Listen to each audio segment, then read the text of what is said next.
I do feel like as recovering artists, we are somewhat like others in recovery, where we want everyone we meet, to also like find that help.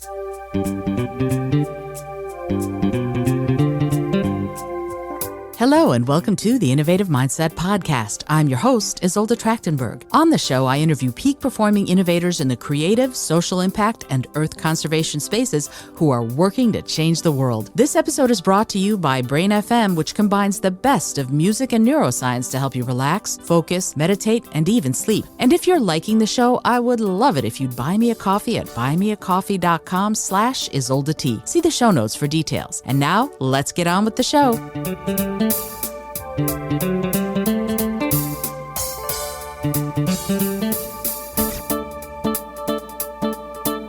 Hey there, and welcome to the Innovative Mindset Podcast. I'm your host, Isolde Trachtenberg. Super happy that you're here. Even though I've had a rather challenging day, I had jury duty today. It was interesting, but that's for another time. Today is The Artist's Way. We're going to be talking about recovering a sense of compassion.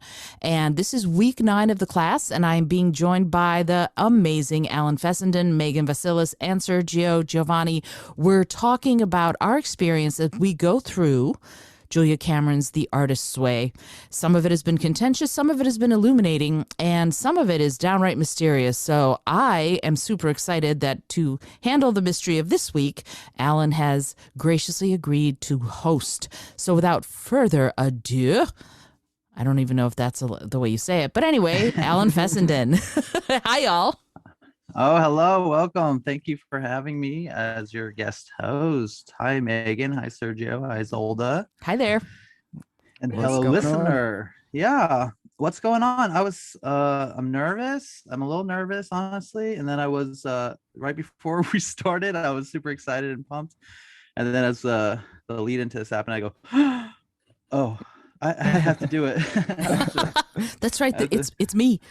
I have to steer suddenly. But yeah, welcome. This is The Artist's Way, week 9, recovering a sense of compassion, which is cool. I like that. That's what we're working on.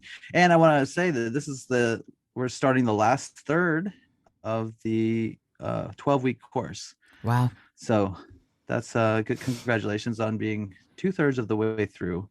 Everyone who's following along, and you guys here with me now. Cool. So in week 9, we have, I don't think it's as big as last week, so maybe we won't go on for as long, and it's fine if we do, obviously, but here we go. We have 4 sections plus the tasks. The sections in this chapter are fear, enthusiasm, creative U-turns, blasting through blocks, and then again we'll get to the tasks. But before we do that, I want to take this quote that she has in what is called the sides of the book. Who helped me out here? What's that called? The margins? You could say the margins, sure. Comment area, margins. Mm-hmm. Comment area. She's a little quote by Anais Nin. It says, "Life shrinks or expands in proportion to one's courage." So I'm going to start a check-in, and if you want to comment on that cool thing. I thought it was cool because I think it's interesting to think of the idea of more possibilities. I think it means the more courageous you are, the more opportunities and the more life you'll experience, and the more you shrink yourself, the smaller the world will be as you handle it. But let me know if that rings any bells for you, or you want to talk about it. And why don't we start with Sergio? Let me know how your week has been, how your morning pages have gone, and if you did your artist date. And again, about this poem, you don't have to say anything about an ace then, but I liked it. No, that's really great. First and foremost, I just want to say I'm excited for you to be hosting, and just excited to be talking about this with everyone again. And yeah, I think it's really cool that you wanted to bring up one of the quotes on the sides, because that's something I've thought about bringing up in the past, and I love to circle the ones that really resonate with me. So I like that you brought that up. That's really cool. And I think you gave the perfect summation on that. I think for me, at least, my takeaway is that if you don't try, then you'll never know. And if you try more, you might experience more because of that, if that makes sense. As far as my week has been, it has been a really, really busy week for me. I have some family coming in from Puerto Rico, some family that has never been in the States actually. Um, Wow. so It's yeah, exciting. sort of a big deal. A few birthdays and stuff happening as well. So my mother and my older sister decide, well, we're just going to renovate part of each of our apartments, and we're going to need help with that. So a lot of painting, retiling, which wasn't fun. I put some shelves together and stuff. My hands are sore. I don't mean to complain, but yeah, I'm really tired. So I did 6 out of, well, 5.5, let's be honest. I'll be honest. I'm always going to be honest. 5.5 pages of, not pages, days of my morning pages this week. Good job. And thank you. I always appreciate the positivity coming from everyone Yeah. and the support. As far as my artist date went, so um, I did go out a few times this week, but for me, what ended up really feeling like the artist date was a few days ago when I was up really early and decided to go grocery shopping. And it was like 7:30 in the morning. I've never gone food shopping that early in the morning. Maybe that's more of a common thing for you or whoever, the people listening, or you listener rather. But for me, that was totally a different vibe. I walked on a trail nearby my house that has graffiti and art here and there. So I took some photos, and it was really nice listening to music on the way there. And the best part was that I was like one of 3 people in the supermarket. Yeah. So I was in and out, no lines. And yeah, it was just really nice to be out doing something like that, just really early in the morning. Yeah, so that was my week. Appreciate you asking as always. Megan, how was your week? Were you able to get to the artist date, morning pages, and also how do you feel about that quote that Alan mentioned? I love that quote actually because as someone who's struggled with a lot of anxiety in my life, I found that that's absolutely true. At times when I'm struggling a little bit more, it does feel like the world is just contracting around me a little bit. And when I'm doing better, when I'm doing more self-care, really pushing myself to, push against those boundaries and not let them define me in quite the same way. Like I can see the world kind of opening up, and using that as kind of a metaphor for creativity really works for me in a way, because I think for me at least, and I think I'm probably not the only one who feels this way, it can be really easy to sort of limit myself creatively in the same way, by the limit of my imagination, the limit of like how possible I see my goals, the place where I want to go. So yeah, and as far as the morning pages went, I did really badly last week, but this week I actually managed it 7 days this week. 6 of the days I did all 3 pages. Yesterday, for some reason, I just only got to like 2.5, but it was almost 7 days. That's awesome. Yeah, Nice. yeah. I was proud of me. And I think because I actually used my morning pages on like last Sunday, actually, I used the pages to sort of go through like why I wasn't creating the space I really needed for it in the morning. And I sort of worked through that block, and then they just came a lot easier to me this week. I didn't feel like I needed to spend as much time grinding away at them. And then that feeling where I just didn't have time, and the resistance I was starting to have to them, that sort of evaporated in a way.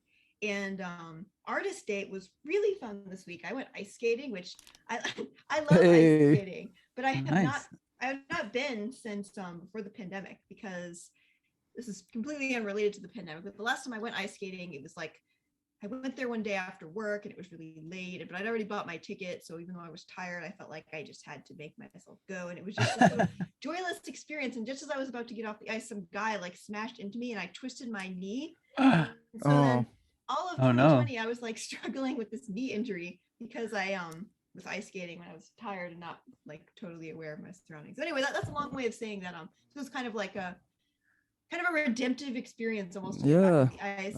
I'm proud you got back out there. Very courageous. Amazing. Yeah, and just like because I don't often do like I exercise like every day, but to me that's more of maintenance. It's keeping myself in shape so that I can continue to operate at the level I want to. It's not joy, it's not fun, and ice skating is exactly that. So that was really fun, cool experience. How was this week for you, Isolde? First of all, yay, you went ice skating. I used to skate all the time when I was a kid. I love ice skating. So that's really cool. Thanks, Megan. As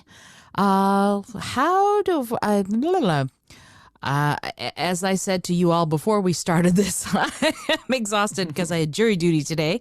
So, it's that part was stressful, even though I got a lot of work done in the downtimes. But I managed to do 5 days of my morning pages and started getting anxious about it. And then I went, oh, thank you.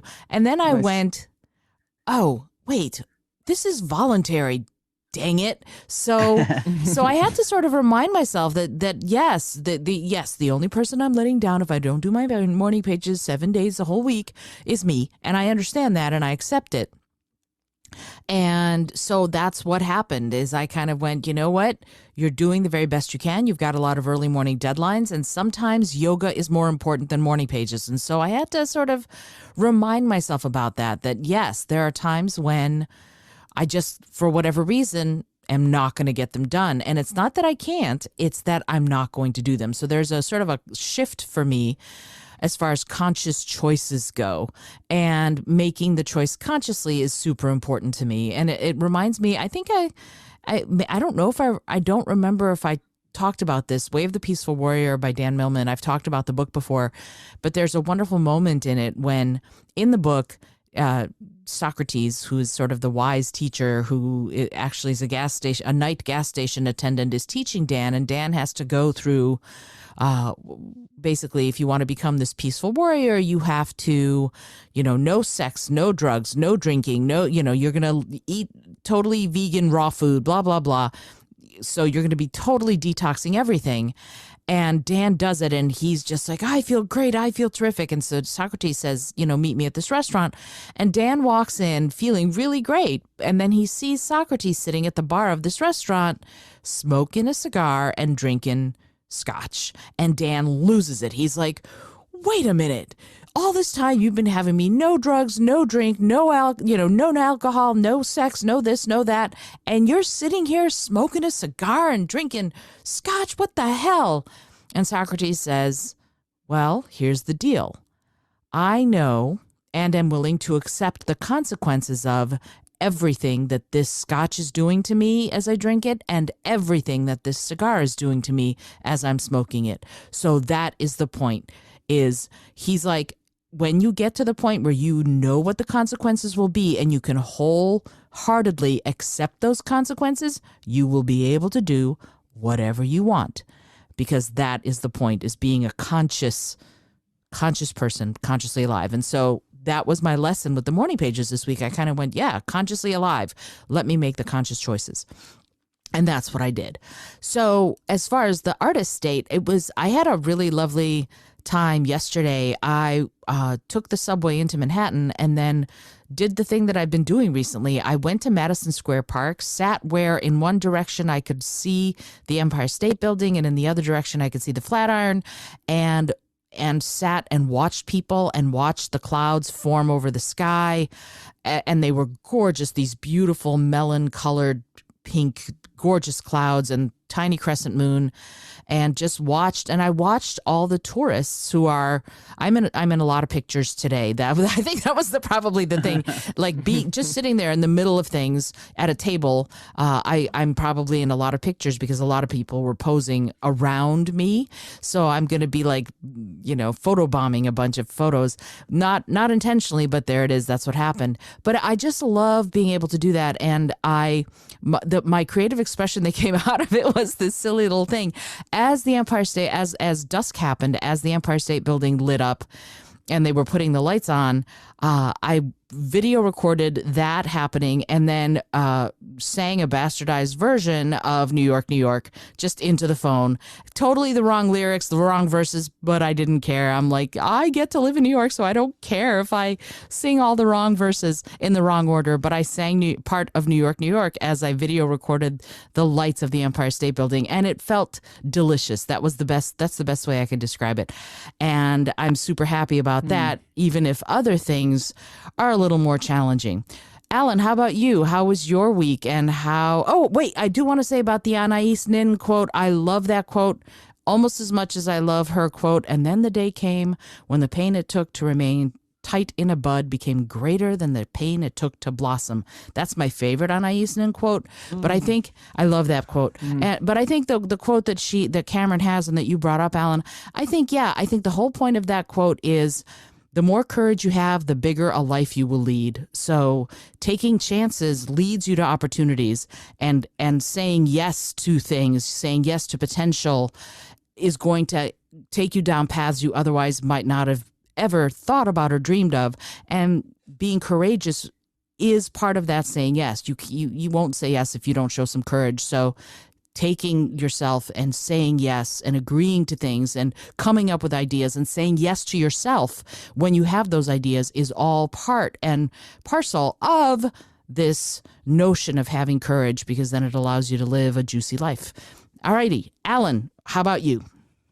Isolde, I love that take. And then I've really just been I was thinking about that beforehand, and it just feels like giving yourself authority to do stuff, giving yourself the permission and the allowance to do stuff. And this is the very I'm taking this concept and I'm putting it in a very small place. But this is what it makes me think of, is when you're at someone else's house, or for some reason, and you find yourself, maybe you're staying there at an Airbnb or whatever, a friend's house. This happened to me like when I was working on a show and I was staying at my friend's grandparents, but like you do the dishes and then you have to figure out where everything goes.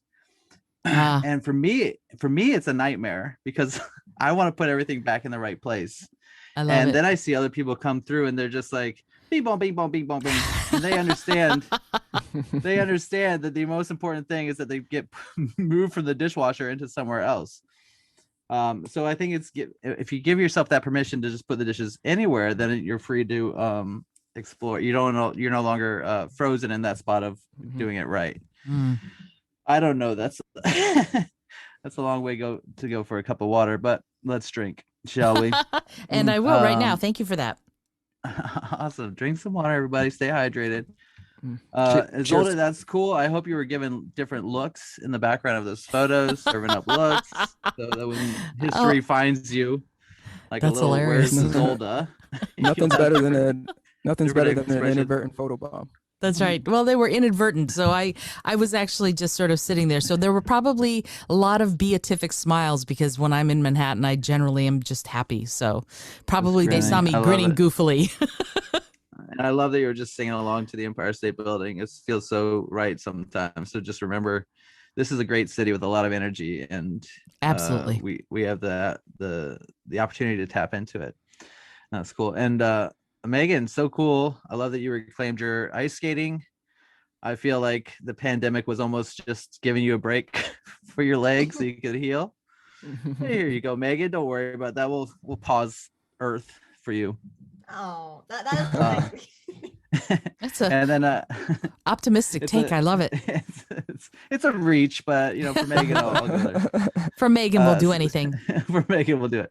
Sergio, I think I love that you went to the grocery store and in the morning, and that is such an experience to just change time frames and see what the world is like. I used to not wake up before 12 or 1, and the world is different when you get up at like 6 or 7 and you're like, oh, people are doing things already and living a life, and there's a whole world out here, but it's also a little bit quieter, and I love that.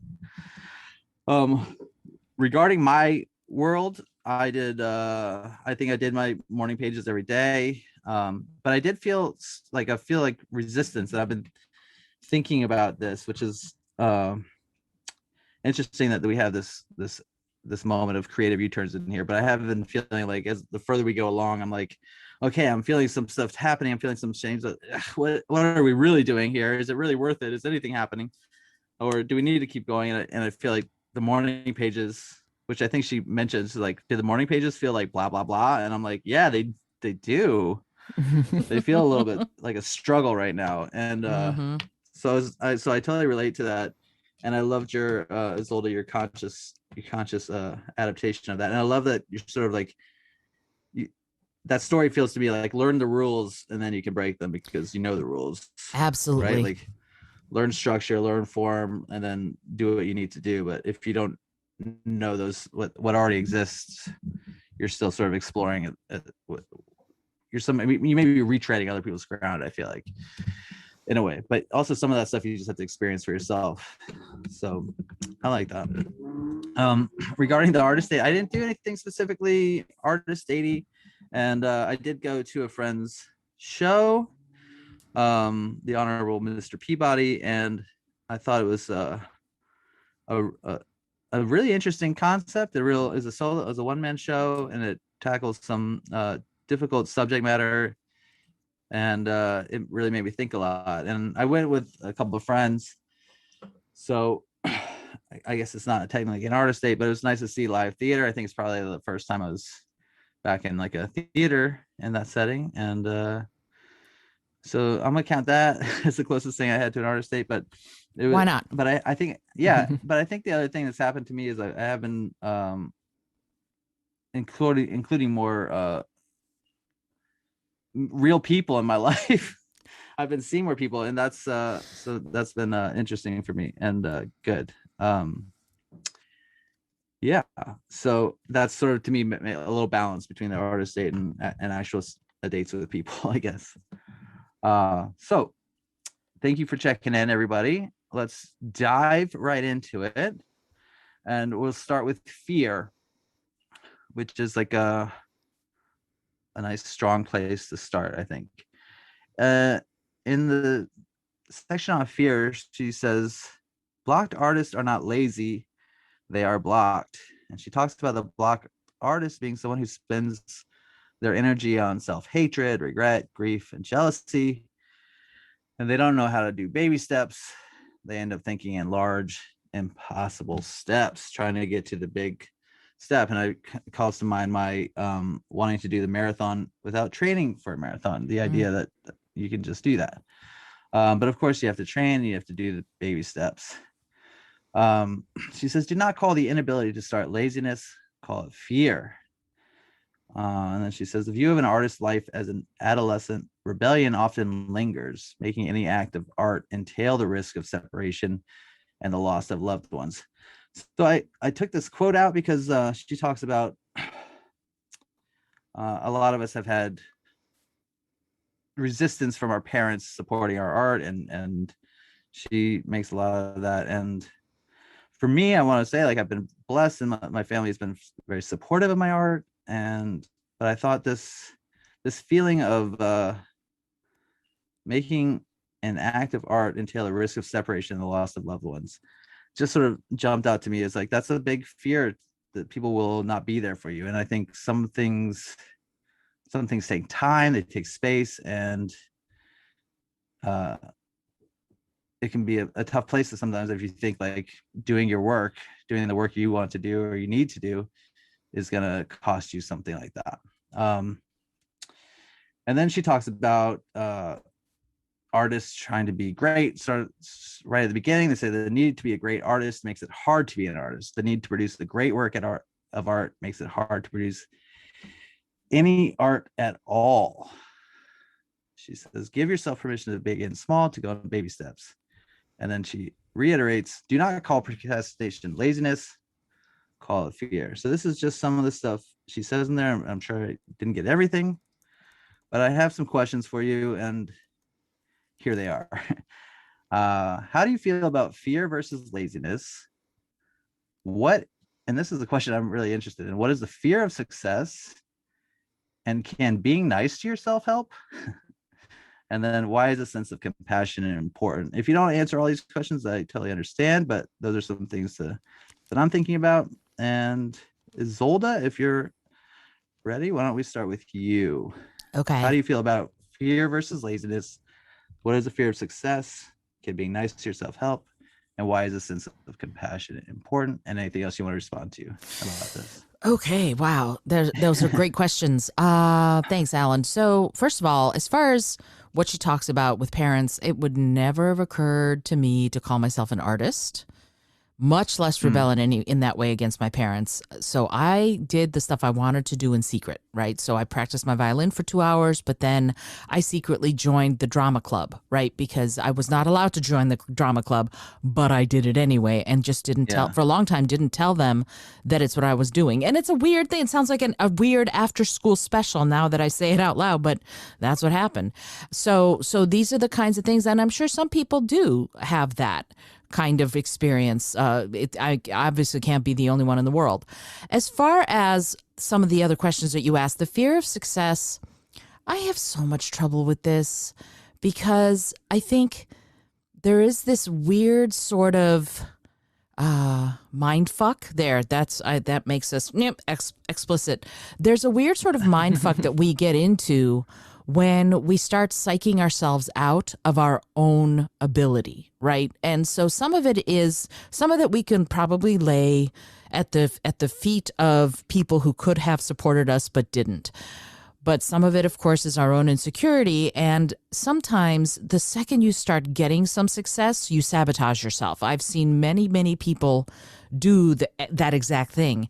And it is sort of this weird, oh my goodness, it's going to take me out of my comfort zone kind of feeling. So the way that I combat it with my coaching clients and when I do my work with companies and organizations, I talk a lot about starting where you are and that small steps are still steps, right? You don't try to write a novel, you try to write a sentence. You don't try to write a musical, you try to la a song. Take it little by little, and that is the big thing. It's not you have to finish a full musical. It's you have to sort of give yourself permission to start a song, a la. That's what's important. And we who have decided to embark and live a more sort of creative, artistic life have a lot of demons. So that's part of sort of making friends with those demons is kind of going at the same time as you say, oh, hello, you're one of my demons. Well, I'm still going to go a little bit behind your back and I'm going to write this song, right? So eventually the demon will go, oh, I actually kind of like this melody. And then you're off to the races. So that's one of the things that I think about when I think about the fear of success. I think compassion it's one of the keys to everything. It walks hand in hand with kindness, and compassion can be to other people and knowing that they're doing the best they can at any one moment, even if the best they can is that they're a megalomaniacal fuck who's invading other countries for whatever reason. That's the best he can do, right? I don't know why, but the best he can do, his insecurities, whatever. Sorry, I'll stop being political in a second. But there is something to be said here for when you are in a horrible place, you're still, if you might be incapable of doing anything good or decent, and yet in your organism, that is still the best that you can possibly do. So on some level, I want to have compassion for people who are jerkwads. And on some level, it's very hard for me because I'm only human. So compassion for them, but more importantly, compassion for ourselves becomes key to what we can do for each other, right? I go back to that quote from Africa, if you want to go fast, go alone. If you want to go far, go together. So that to me is another one of those truisms of life. I would rather go together. And so always will try to lift up others because that's what helps. That's what helps all of us. And then the very last thing that I want to say about this whole set of questions is you have to give yourself permission to suck. You have to give yourself permission to suck, right? Do not expect, if you're listening to this and you're beating yourself up for not having gotten there yet, don't expect to be a Rembrandt when you first start. Don't expect to be Da Vinci. Don't expect to be Evelyn de Morgan. Don't expect to be Margaret Atwood. Don't expect to be any of those people if you're just starting out. You have to disabuse yourself of the notion, I think, that you're going to be great out the gate. You have to give yourself permission to suck. There we go. Megan, what are your thoughts on all of these questions? I mean, what the first question was, it just fell right out of my brain. I'm sorry. Oh yeah, no problem. How do you feel about fear versus laziness? You want me to read them off to you? I forgot about that one. Sorry. That's okay. How do you feel about fear versus laziness? What is the fear of success? Can being nice to yourself help? why is a sense of compassion important? Yes. Okay. yeah. I have a lot of feelings about the idea of fear versus laziness. I think this part of the chapter resonated with me a lot because I'm definitely someone who has equated that feeling of resistance to laziness for a lot of my creative life. I mean, there's been so many times when I've been wanting to work on a project, I've had this really ambitious project in mind, and then I've, textbook blocked artists. I've just found reasons not to work on it, and then time goes by, and then I punish myself for not working on it. I feel bad. I come up with reasons why I'm just not, it's not meant to be, and really the idea that just calling that out for what it was fear, it was never laziness, is kind of revelatory to me. I mean, that is something I've kind of been working through for a while now, but having her just sum it up in a sentence was really powerful for me this week. And honestly, for me, like, the fear of failure has always been much greater than the fear of success. But I think when the fear of success does show up for artists, it can be a lot more effective in stopping work, I think, than fear of failure in a way. At least that's how it's shown up for me in the past. I mean, when I start having thoughts and feelings about what might happen if I was successful, and how that would change my sense of responsibility, like, that's always thinking in that How would it change it? Do you have like an idea of what that is, or?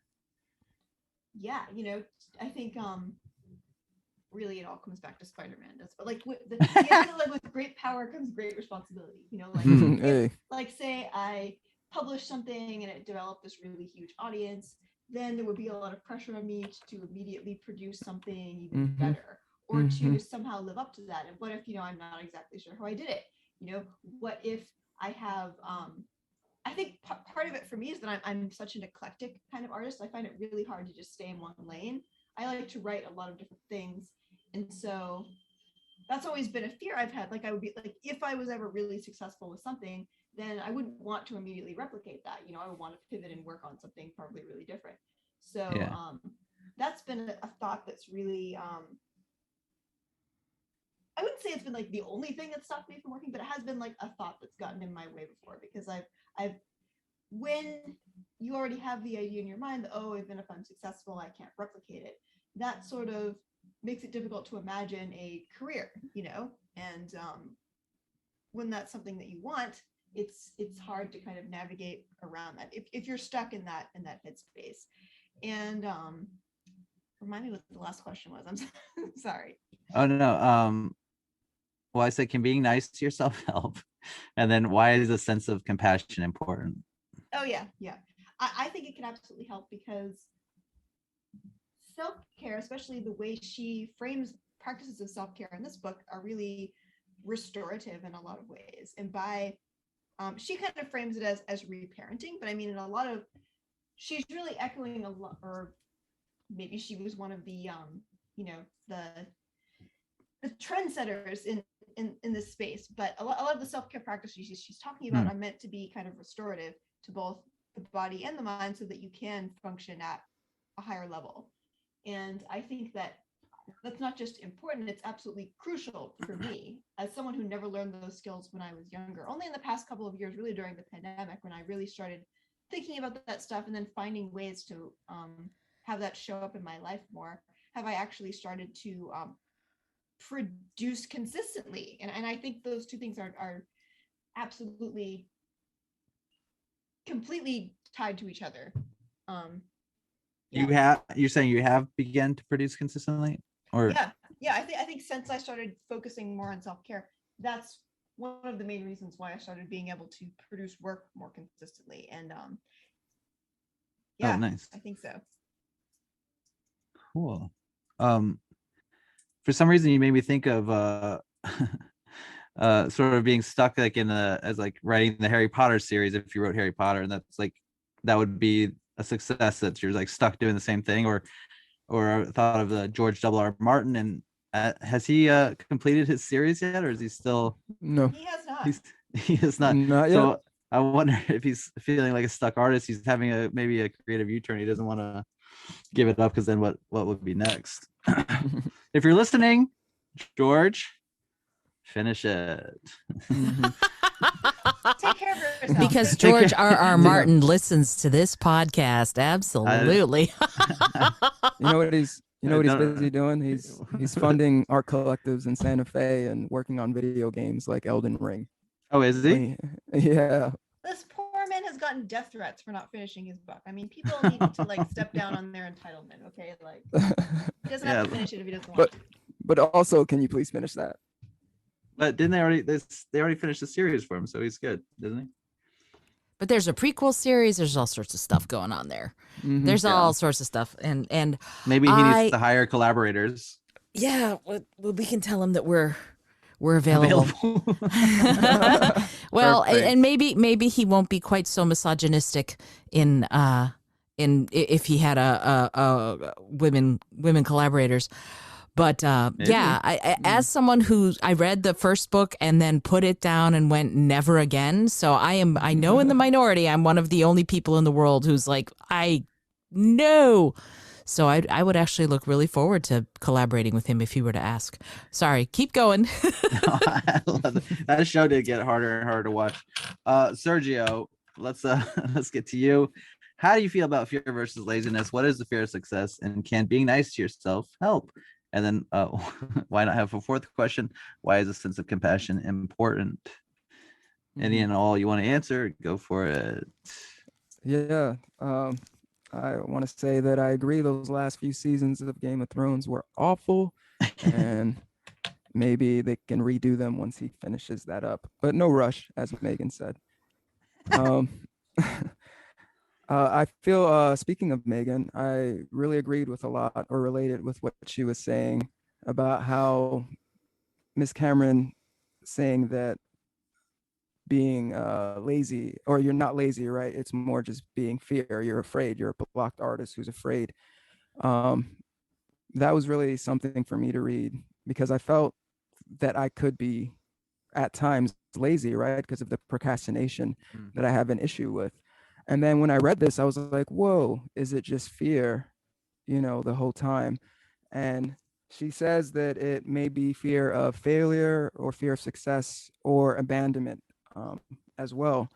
And for me, growing up, I did have a little more support as far as my creative efforts. I didn't have, maybe they weren't as attentive, but they didn't dismiss or try and stop me from pursuing, like when I was into magic and trying to learn magic tricks, or I was in plays and musicals in grammar school, or elementary school rather. So, they supported all of that. So that, I don't think the fear of abandonment, but I think the fear of failure, right? That's the big one. That was definitely one that I've had and I've talked about before. And it was interesting trying to think about the fear of success and your question and what that means.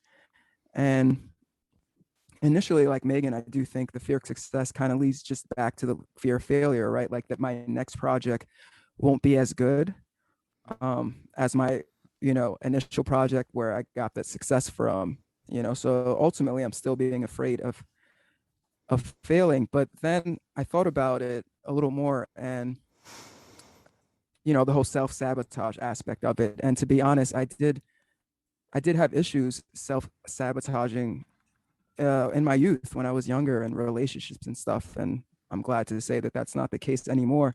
But that was something I did. And I think a lot of times when I did that, it was the fear of said relationship succeeding, right? And so I'm wondering if that's something that I should look into more as far as my creative efforts. If it's not just the fear of failure, if it's really just the fear of succeeding, and the commitment and the diligence that would have to be taken after that if I wanted to keep succeeding, maybe, if that makes sense. Yeah. I think that as far as being nicer to yourself, I think acknowledging your efforts and trying to be more present can help tremendously, in my opinion. And I think that, I know I'm probably being redundant, but I just want to reiterate that baby steps are okay, right? 1 page a day, Absolutely. right? Thank you. Yeah, right. As old as always screaming, or not screaming this, but just No, I emphasizing, scream it. I scream it. screaming and emphasizing this. So yes, I agree. 1 page a day can be all the foundation to lay, right? To grow, to keep you Totally. growing. And who knows what you'll grow into? Not you until you start, until you at least try. And I'll end it with, yes, compassion is necessary. It's vital. And I only hope that all of us can be more compassionate, not just to others, of course, but to ourselves. Like Megan Absolutely. has mentioned, it can be healing, restorative, and yeah, for me, absolutely necessary. Easier said than done, of course, but definitely warranted and necessary. Yeah, I think that's great, Sergio. Thank you. That's a great insight. Definitely it's warranted and necessary. Um, it's Thank you. Yeah, absolutely. It's just interesting. This is you guys are giving me a lot to think about, and it's damn. Can I, while you're thinking, can I Oh say something yeah, real quick? Okay, absolutely. awesome. Yeah, go ahead. So one of the things with what you were saying, Megan, about, oh, if I write this book and it's super successful, how am I going to follow it up? Are people going to drop me if it's not as good, or if it's in a different genre completely? I think one of the things that I would like to say about that is that the important thing about this is, again, like I was saying, that wonderful proverb out of Africa: if you want to go fast, go alone. If you want to go far, go together. So building a community of people who support your art is crucial to any artist, right? So it's not just I'm just going to write this book and I'm going to put it out there, right? And I'm not picking on you, Megan. I'm just saying that, like, one of the things that we need to be thinking about, and one of the reasons I started the Vegan Writers of New York City group that sort of birthed this entire Artist's Way process, is that it's not about being an island, even though some of us live on an island. Excuse me. It's more about finding the community that you have or can get or can build around the work, around the art, around the creativity that you want to put out in the world. Now, I know some writers who are out there, and no matter what they write, people are rabid. Even George R.R. Martin, people are rabid for his stuff. I don't read it personally, but they're just waiting, like you said, with bated breath. And in many ways, some people resonate with the work, some people resonate with him, whatever it is. He has a community of passionate fans and followers. And I think I've mentioned this before with Kevin Kelly and his amazing 1,000 True Fans article that he wrote. It's really important. It's important to think of the fact that you don't need cajillions of people to love what you do. You need about 1,000.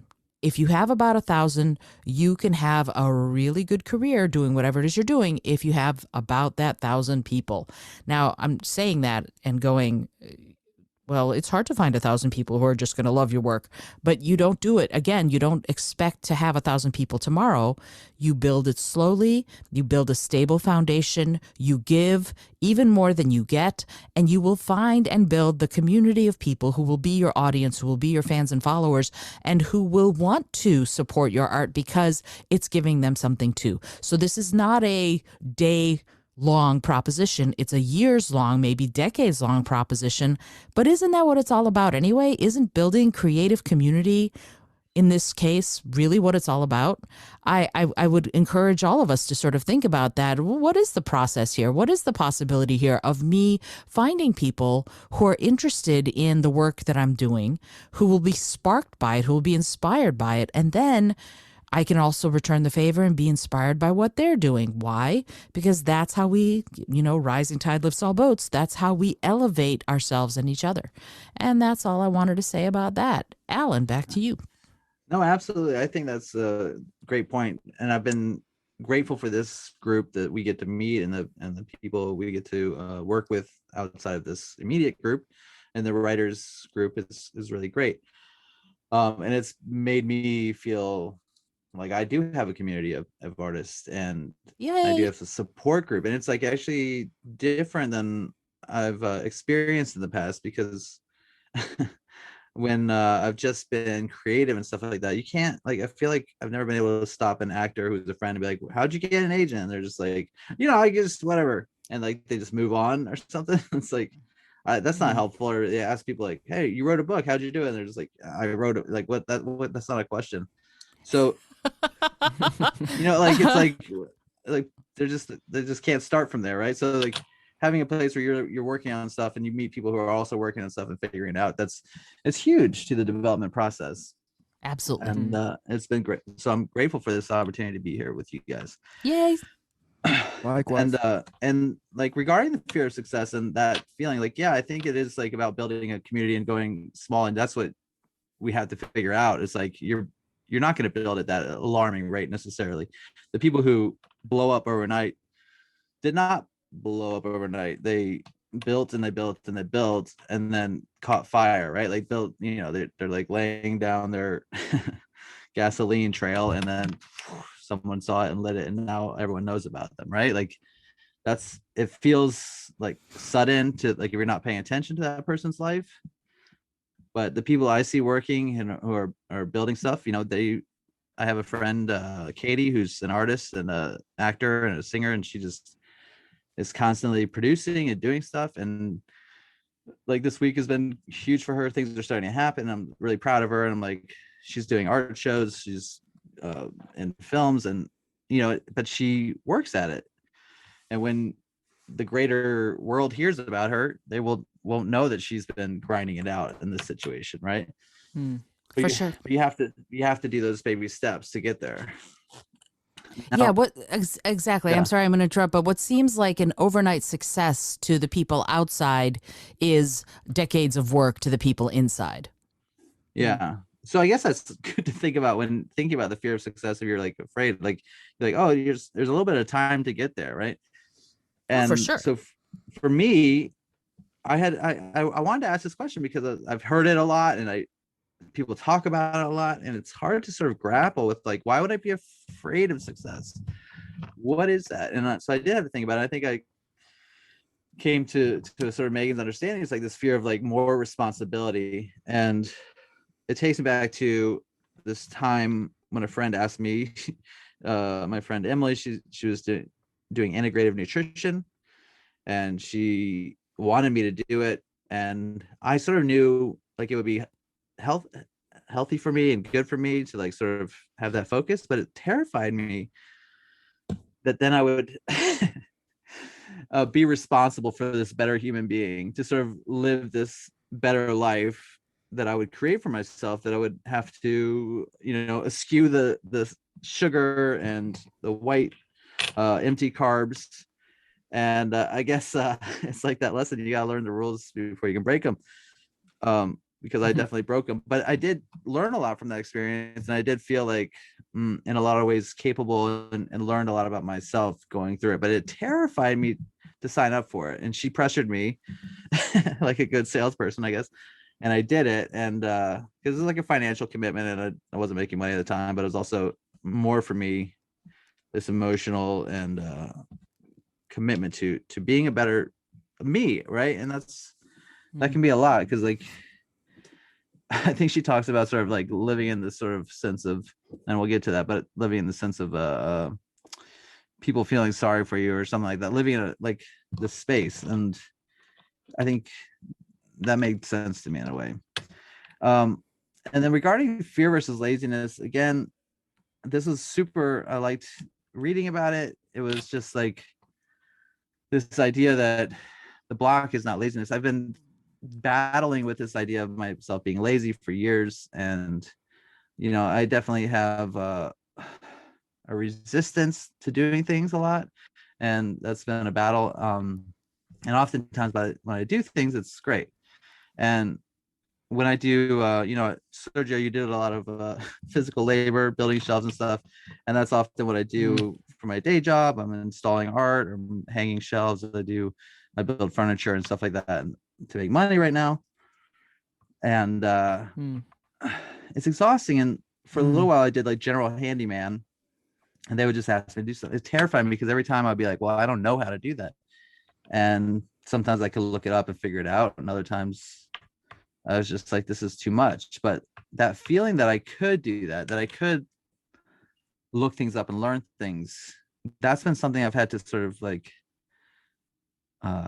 crack for myself recently. Like, I just like, if I don't know how to do things, I don't want to do them.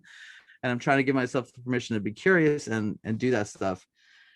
And so I think it is for me a lot of fear and the feeling, and I spoke to you guys about this a little bit, is just of laziness that accompanies it.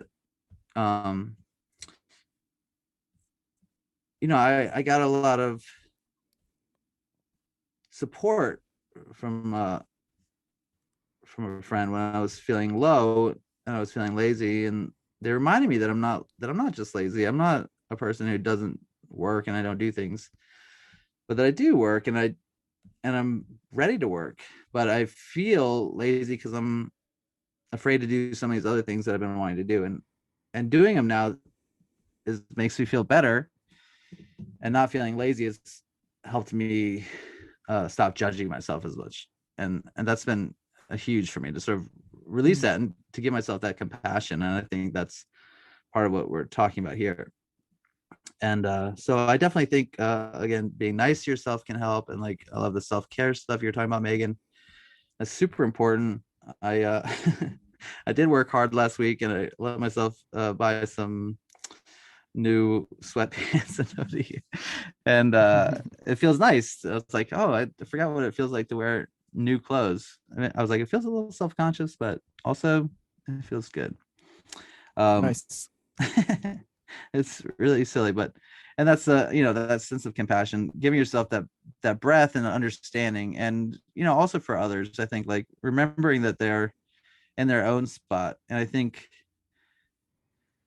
that can be important for us. I do feel like as recovering artists, we are somewhat like others in recovery, where we want everyone we meet to also like find that help. Like, you can do it. And my friend went to the solo show with me, and he's like, I've been thinking about a solo show. He's like, you gotta write it. You gotta write it. You gotta write it. He's like, I'll get to it. I was like, right, you're on your own path, and when you're ready, when what is it, when the pain of being a bud is when the pain of being yeah, wrapped tight in a bud becomes greater than the pain it takes to blossom. There you go. So that will be his time, and that's great. So let's move on. Thank you guys. I love these discussions so far. Woo. All right, a mouthful is what's in my mouth. Okay. Enthusiasm is the next section. So I'm gonna read a few more things. I do have this quote from Duke Ellington and Irving Mills. It don't mean a thing if it ain't got that swing. She says, as artists, grounding our self-image in military discipline is dangerous. The discipline becomes the point versus creative outflow, is maybe my take on that. She says, enthusiasm is not an emotional state. It is a spiritual commitment, a loving surrender to our creative process, a loving recognition of all the creativity around us. That sounds beautiful. I'm interested to see how you guys think about that. She says, enthusiasm is grounded in play, not work.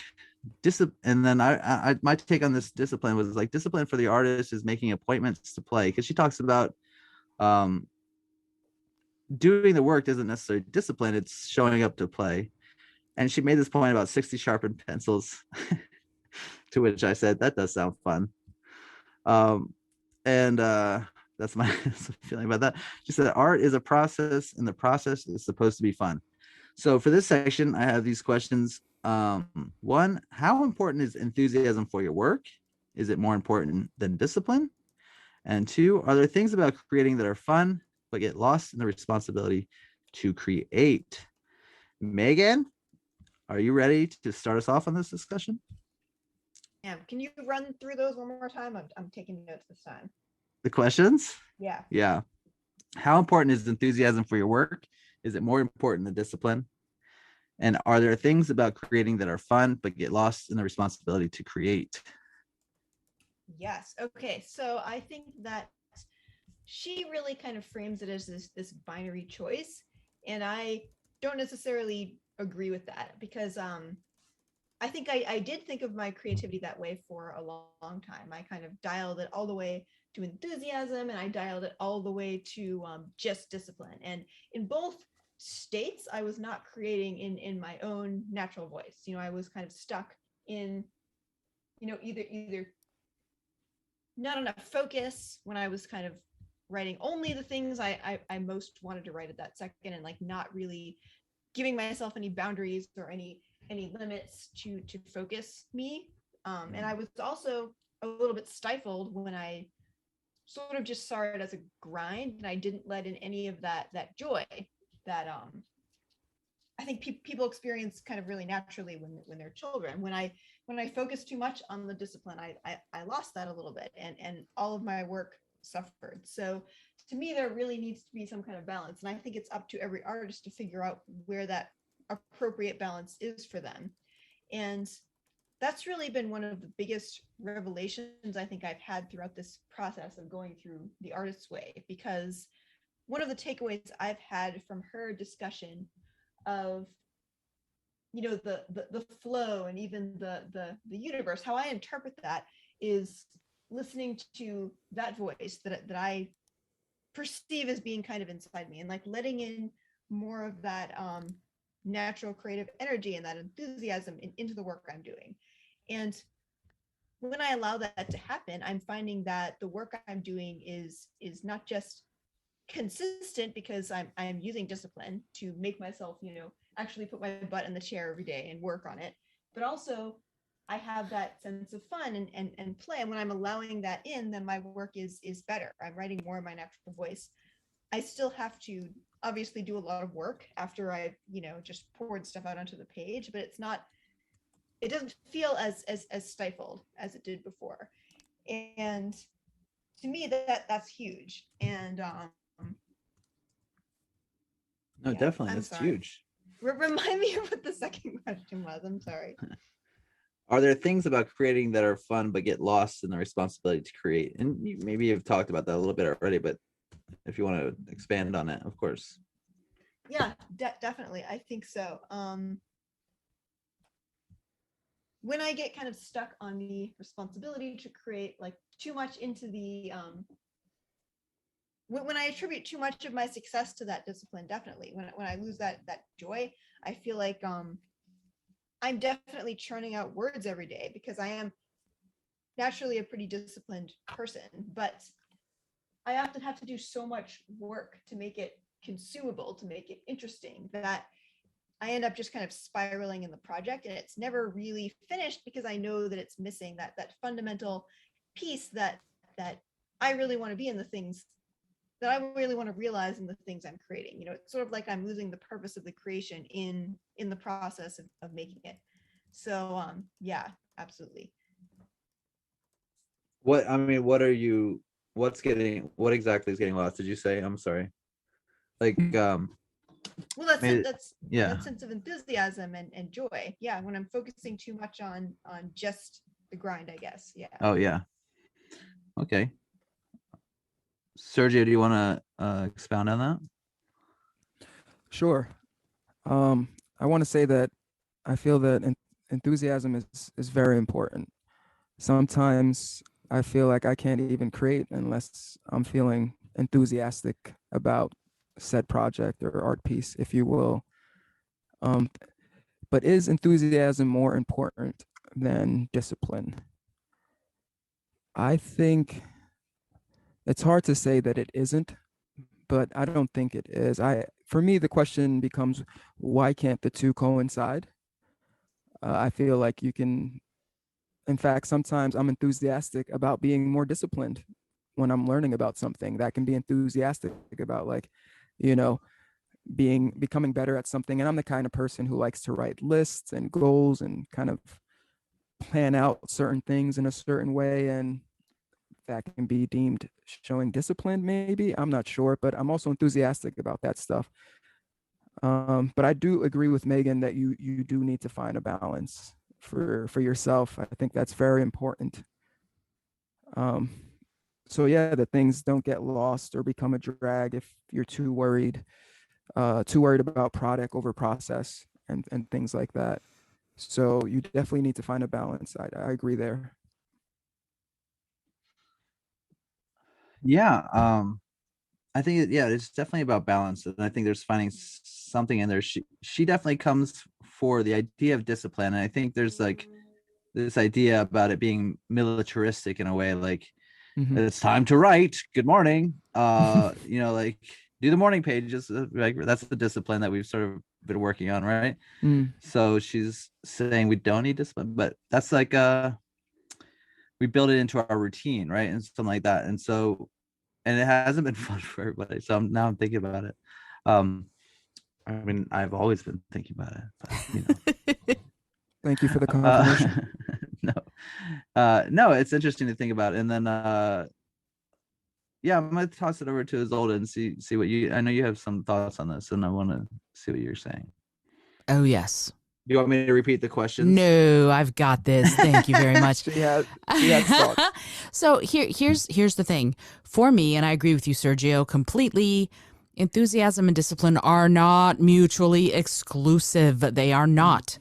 Right. That's the thing. I completely disagree with her. I think discipline helps you build habits, and along the way you can discover you actually want to do the thing you're doing, right? I also disagree about her. She says something about like, oh, if you're disciplined, you get to admire yourself. And I'm like, no, it's not that I admire myself like for doing my yoga, for being disciplined doing my yoga. What works is realizing how much better I feel than before I started, right? That's the thing.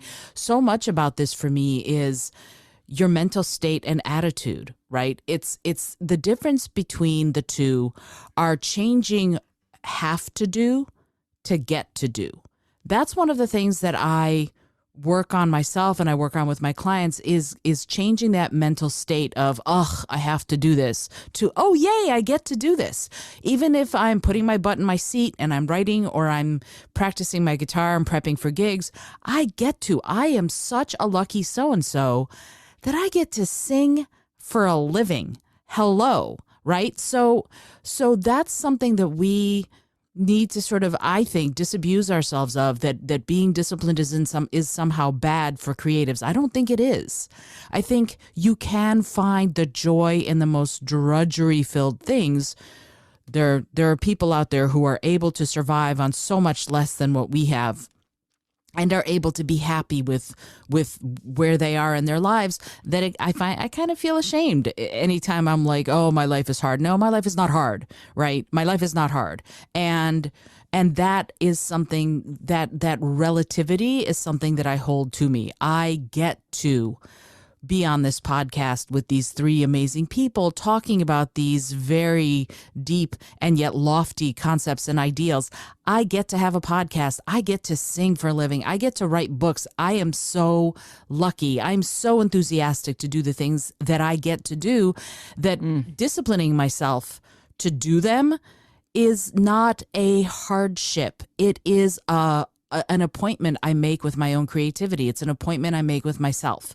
So I really, I hate that she took this tack with this, because I think discipline is, it is. I'm with you, Sergio. I love lists and I love checking things off that I've done. And it's because it lets me chart my process and my progress, right? I don't skip steps because I've written out the next 4. I will take them in step. I will take them in time. I will complete them, and I will enjoy the heck out of completing them while I'm doing them and when I get to put the little check mark on. So Satisfying. It is. I mean, isn't it though? And so for me, that attitude shift makes discipline be a beautiful thing. It's not militaristic. It's, again, it's an appointment with myself. And when I get to that place, when I put my butt in my seat, or I grab my guitar, or whatever it is, or I stand up to speak, often I have time loss, because when I'm in that flow, and that's really what I'm always sort of going for, is to get into that flow, I have no freaking idea what I said. And that happened. I've had both the honor and the heartbreak of sort of emceeing the funerals of a number of people who've passed away, and for both of the ones that I'm thinking about, nobody gave me any guidance on what they wanted. And I kept sort of asking, and they kept sort of going, "Oh, just do what you'll be fine." And I'm like, okay. And it's fine because they're grieving. But for me, I was kind of going, holy shit, there are going to be 300 people, and I'm going to have to say the things that I need to say to help these people process their grief, and still sort of priestess and manage the 300 people sitting in this church. And I have to tell you that at the end, people came up to me and were like, that was so meaningful and so profound. And the only thing that kept going through my head was, thank you so much. What did I say? Because I don't remember, right? I was in the flow and have no clue what I said. And to me, that is the epitome of living that creative life in the service of others. And that's what I'm going for. So to me, discipline is not an enemy. I walk hand in hand with both discipline and enthusiasm. As far as things about creating that are fun but get lost in the responsibility to create, nah. I'm doing this daily art project that I will probably talk about ad nauseum.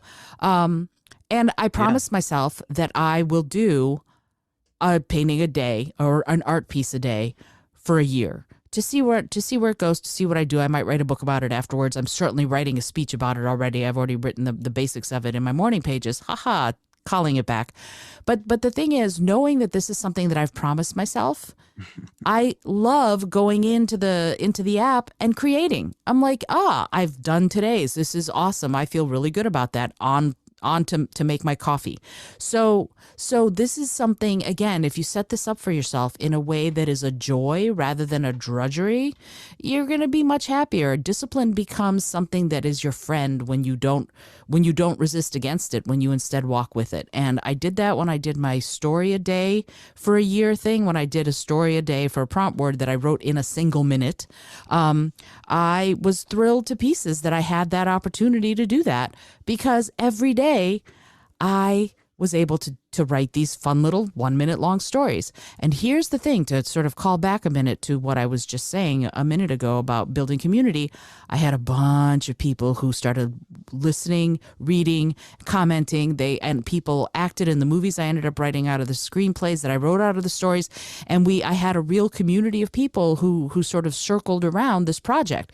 And the same is happening, which just thrills me, around the art pieces, right? There are people who are commenting, who are giving me really, really lovely feedback, to the point where actually I had, I'll tell this story.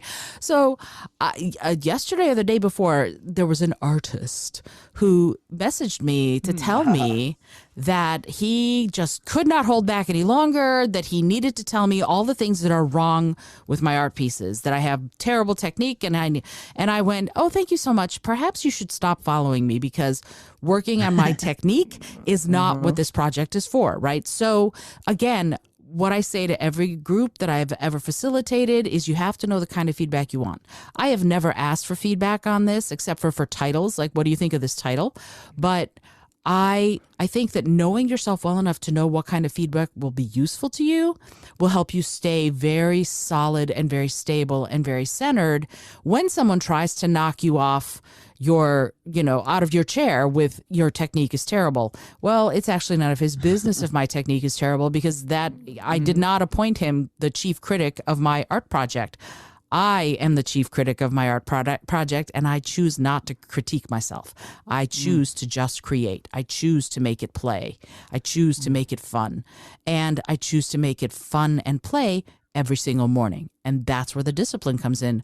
But it's still a joyful experience. There we go. Yeah. I love that. I'm glad you brought that up. I'm story. sorry. No, go ahead, Sergio. Do you want to say something? I just wanted to jump in. Can we just all agree that no one wants rude feedback or critiques ever? So even if you think the person's work is terrible, you never just say, especially when it's unwarranted, when they didn't even ask. You never just, even if they ask, don't just say, this is terrible, you're doing everything wrong. That's just, they never ask for approach. consent. They never ask for consent before they give you bad feedback. They're just like, That's true. The most important thing is that I give you this feedback on Right. your art. It's like, no thanks. Especially awful feedback. I wonder if his pinkies were up when he was typing that message. Yeah, what's really interesting to me is it really is like Not such a, it's not even pretentious. Honestly, I felt sad for him because Yeah. the I loved big your thing is, response and your post about it. oh, thanks. If you want to find it, I think I made the post public. Find me at Isolde.Trachtenberg on Facebook and you can see it. But the thing is, to me, I kind of went, ooh, textbook Julia Cameron blocked artist, right? That's all I thought of. I was like, oh, you poor guy. You know, you must be really feeling terrible about your own art that you need to reach out to someone who is not an artist in this way, who is creating for joy and fun and to do this project, and you felt the need, this you know, he felt compelled to talk to me. I'm like, dude, it's okay, you're gonna be okay. You know, that's kind of where I went with it. And here's what's interesting. Okay, what's interesting about this whole project is tomorrow, by that I mean today, if you're listening to it, excuse me, on Tuesday, March 8th, my very first NFTs are minted. So out of this art project, Ooh, I nice. know, my dear friend Katie Chinakis is an NFT. They call her the crypto queen. She is really taking the NFT world by storm, and we're doing a women's empowerment NFT for Women's History Month, and tomorrow is the I love that. International Day of the Woman. So my first 5 NFTs have been minted. They will be available tomorrow, and the proceeds of those, or at least a healthy percentage of the proceeds, is going to Ukraine. So this is one of those situations where I did not at all intend for this to become like that, but saying yes, being courageous, starting doing, put this opportunity in my path, and yes, I took it. So I feel like this is a really good example of exactly what she's talking about not letting fear control you, but instead letting joy and courage help you along. So there you go. That's amazing. Can I just say congrats? And Thank you. earlier when That's so no cool. problem. Earlier when you were just listing all the stuff that you're enthusiastic about, the stuff that you took discipline to be enthusiastic about, like, you know, oh, I love that I get paid to sing and that I write books and all this stuff. That was just really motivational. I was doing silent claps. I hope they didn't show up, but I was just like, what else? Keep going. What else? That was really great. I love that. I'm sorry, Alan. How do you feel about what is older? No, who knows anymore? No, that's amazing. I just wanted to say I thought about this what's going on in Ukraine earlier, and I think that's amazing that you are raising money with your NFTs and launching NFTs. That's awesome. And to be clear, I'm not launching them. I'm sort of riding along on someone's coattails. you're being launched. Yes, I am very grateful to be launched. I am part of a collective here, and the point is that, again, rising tide lifts all boats. When Katie was starting her podcast, for example, and this is one of the ways we artists can help each other. When she wanted to start a podcast, I went, let's start your podcast, and I talked her through how to do it. I helped her record her first episode and publish it, and her podcast has taken off like wildfire. So that's what we do for each other, right? Artists stick together, artists help each other. And even if you don't think you're an artist, you are an artist. Just remember that, right? I think we're all artists in our own ways. So when I was like, I don't really know the NFT space, I asked her, and she's like, well, in fact, I'm doing this really cool thing for women empowerment. I want you to be part of it. What? Okay. So that's how it happened. And because we work together, we help each other, we lift each other up, many things are becoming possible that we just would never have dreamed would be possible. That's awesome. Shout outs to Isolde, Katie, and all amazing. women out there. Congratulations. What's the name of the collective? I think it's called Empower Her. Is the collective? Empower Her. Yes, but Cool. it's on Haylayer is it's a women owned I don't know all the lingo, mint thing. I don't know. I apologize. Haylayer is sort of the collective that is publishing it, but I am on with through Katie. She got a number of artists to mint a few art pieces. Yeah, and they minted them. I'm sort of going, here's my art, if you like it, go. But the point is that I would have never had this opportunity if we didn't have that idea of helping each other, of working together, of lifting each other up. That idea, going far together, is the point. That's amazing. yeah, I think that you're right. And I just want to get back to enthusiasm and That's right. discipline. I want to have the discipline to get back us to enthusiasm and discipline. And I think what you're saying is great, Isolde. And again, like I think you do so much stuff that I think if you weren't disciplined in some ways, how would you get it done? And you definitely have a lot of enthusiasm for what you do, and that's infectious, and you share it with everyone. So I applaud that. And both of you, Sergio and Megan, you guys are the same. I love the way that you guys bring your joy to this work that you do, and the way we support each other in the writers group and here. It's amazing.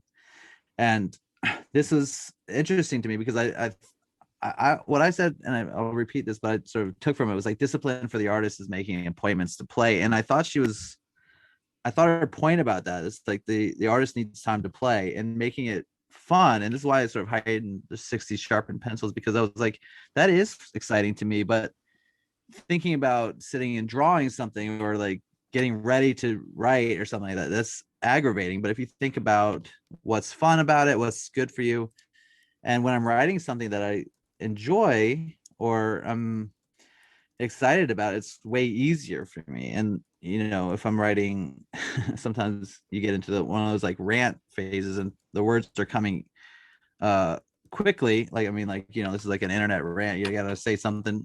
And all I do is try to like stop myself from writing those anymore. But when the words come quickly, but it's still like painful to like, what am I? I'm so angry. And like, it's just anxious, this need to convey some emotion, and that frustration or something is like pushing you, right? And so there, even in that, there's some enthusiasm to convey your message. And even though if it's not discipline, my discipline is not sending those things nowadays, but for sure. but I thought it was interesting. I think like the idea that artists are all disciplined and aren't having fun, and you've been talking about that a lot as old as like you go out and have fun, and the work you do should be fun, and you got to make it exciting for you. I think that's really important, and that can be if you're not a disciplined person, like I haven't considered myself a super like disciplined. Like I've run a marathon, but it was like a new thing for me. I wasn't a sports kid in high school or whatever or ever, honestly. And so running was new to me. I had to like develop that skill, and I had to find what made it fun for me or what made it interesting to keep doing it. And when I can't find that, it's very hard to run. Like if you're hurting or something like that, it's hard to get out there. Or if the weather's too cold or it's too hot or too rainy. But I remember running in the snow and loving it because I was like, this is not who I thought I was, and I'm getting to do this now.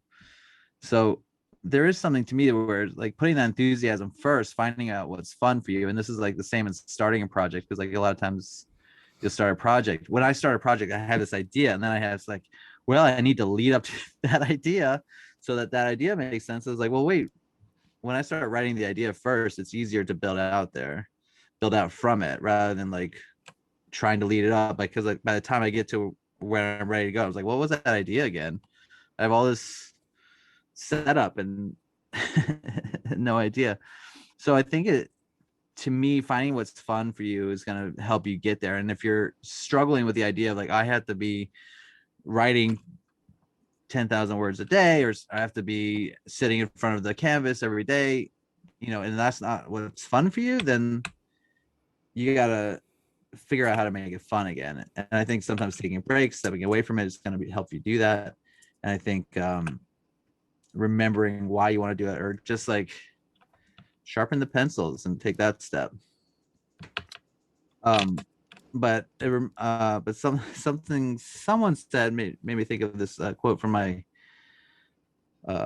clown teacher, and regarding like being smart or something like that. But he would say, intelligence is limited, stupidity is infinite.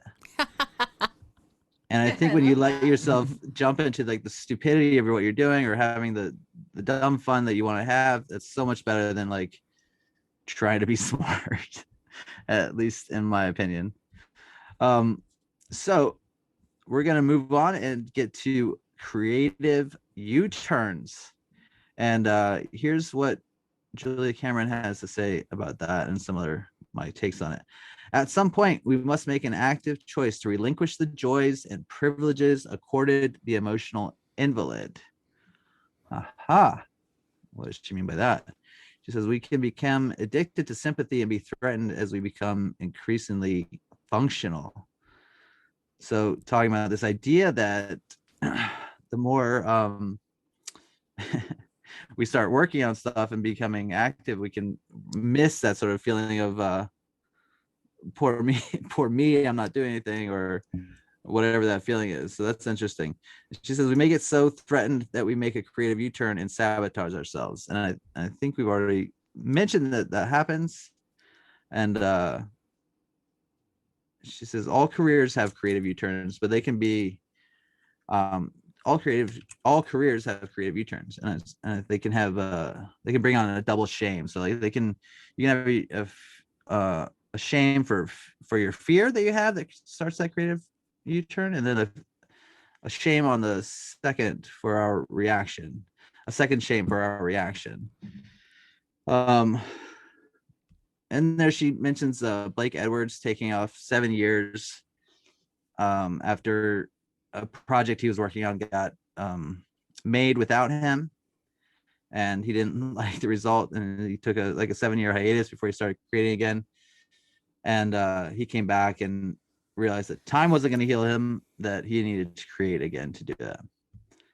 She says, to recover from a creative U-turn, we must first acknowledge that it exists. Yes, I do need help. And then I made a note about the horse metaphor, where she talks about jockeys riding horses and creating it to creative, but I don't like people riding horses as a vegan. Ditto. She talks about thinking of your talent as a young and skittish horse, and what jumps make it skittish. And then so I that's what my feeling about that. But I'll let you guys go on. And she says, once we admit we need help, the help arrives. So that's an interesting concept. And then she says, faced with a creative U-turn, ask yourself, who can I ask for help about this U-turn? And then start asking. So my questions for this section are, what is a creative U-turn? Have you had one? And how do you get through it? Or how can you? And I'm I'm going to try this so I can see if I can segue better, but I'm going to start this one and then I'll pass it off. So what is a creative U-turn, and have you had one? And my feeling about the creative U-turn is I sort of mentioned it like this feeling of getting somewhere and feeling like what maybe it's not the time, or maybe it's not the right moment for you, or being afraid. And that this spot where you just turn away from something you've been working on or something you've been building. And have I had one? I thought about it, and I think like I've definitely had them. And I feel one is probably in my acting career, where I sort of stopped putting myself out there, and I felt like I was performing enough and I didn't really need to pursue it, or I always didn't have money. And there's always some reason why I couldn't do it. I really probably had a lot to do with the fear of rejection of going out on auditions. I don't like auditioning. I like being put in things. And I had some successes that, weren't, I had people cast me without needing me to audition, which I loved. And I had that happened, but I felt like I sort of made up a messed up rule when I got to New York that I wasn't going to do free theater. And so it put me on a place of like, because I got paid for one job when I first moved here. And then I was like, well, that's it. And then, but it put me on a position of like not actively pursuing it, or felt, I don't know, but that's something I've struggled with. And I would love to, it's something I keep coming back to. It's like, yeah, I'm a writer, but I also want to perform. She says, how did you get through it? how did you get through it, or how can you? And how can so I haven't I think how I can do the steps that I need to do, which is like get headshots, put myself out there, go on auditions, and take some acting classes, which I've always been sort of like I don't need more education. I always thought education was something you're supposed to get through and be done with. And what I'm realizing now is you just need to stay curious. And even in college, I remember graduating college and thinking, you know what, I wish I had done more classes that just were interesting to me rather than like just filling my requirements and doing theater. I did the theater classes that were interesting to me, and I had other classes, but like I felt like there's more opportunities for me to learn. And I was like, why did I do that? Why did I just myopically sort of like focus on just getting through rather than like exploring? And I think that's a mindset I've carried through. Is like, I don't need to learn anything more. I'm good, but I have a lot to learn actually. I got to stay curious. So staying curious is how I'm going to get through it. And I'm going to ask for help and put myself out there.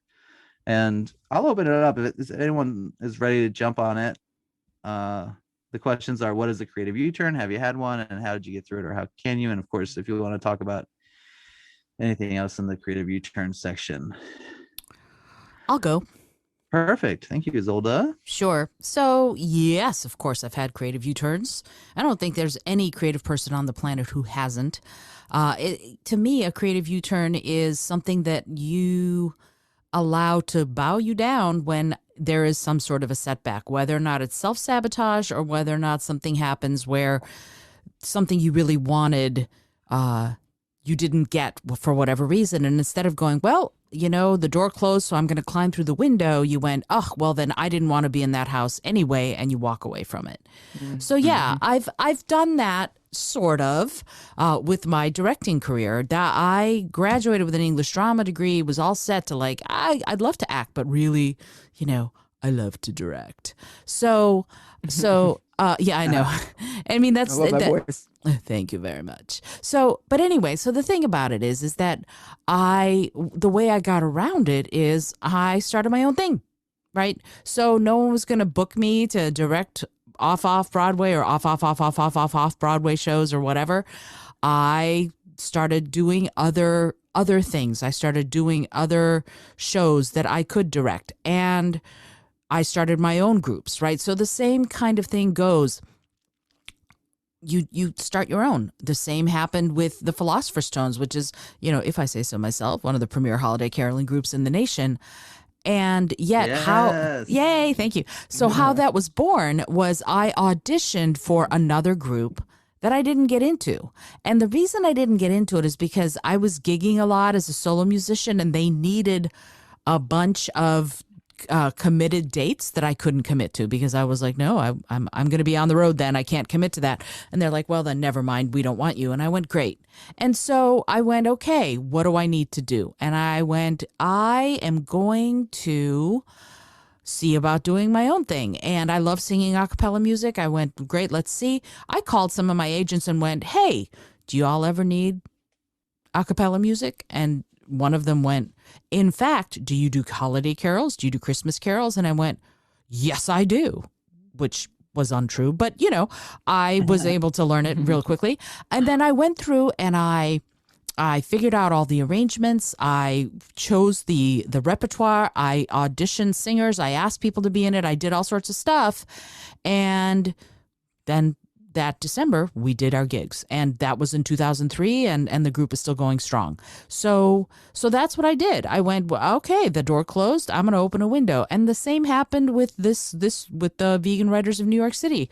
I was feeling like I was creatively blocked because I truly love a supportive, I love discipline, yes, but I love a crucible where it's not just my voice, where other people are participating and having fun while they are in the creative process. So I went, I'm going to just put myself out there and post in this Facebook group, which is Vegans of New York. Hey, are there any vegan writers who wants to join? I want to start a writers group. I didn't have a writers group. I just decided I wanted to start one. And all of you said yes. Yay. Thank you. And a bunch of other people said yes who Shout out to Lisa and oh goodness, I can't remember her. Reyes is her last name. Sorry if you're listening to this, I don't remember your first name. But other people have come and gone, and some come as often as they can. But the point is that we're building something, and that would have never happened if I hadn't gone to this place of, oh, I don't have this. This is sort of a detour or a stumbling block. I'm going to start something. So a lot of this for me is, you'll find those creative U-turns happen in sometimes it might be this whole, well, sour grapes, I didn't want it anyway. And nobody cares. I'll be honest with you. If you've got sour grapes, nobody cares. They don't know that you have sour grapes, right? That you're that you're chewing on a bunch of sour grapes. They don't know.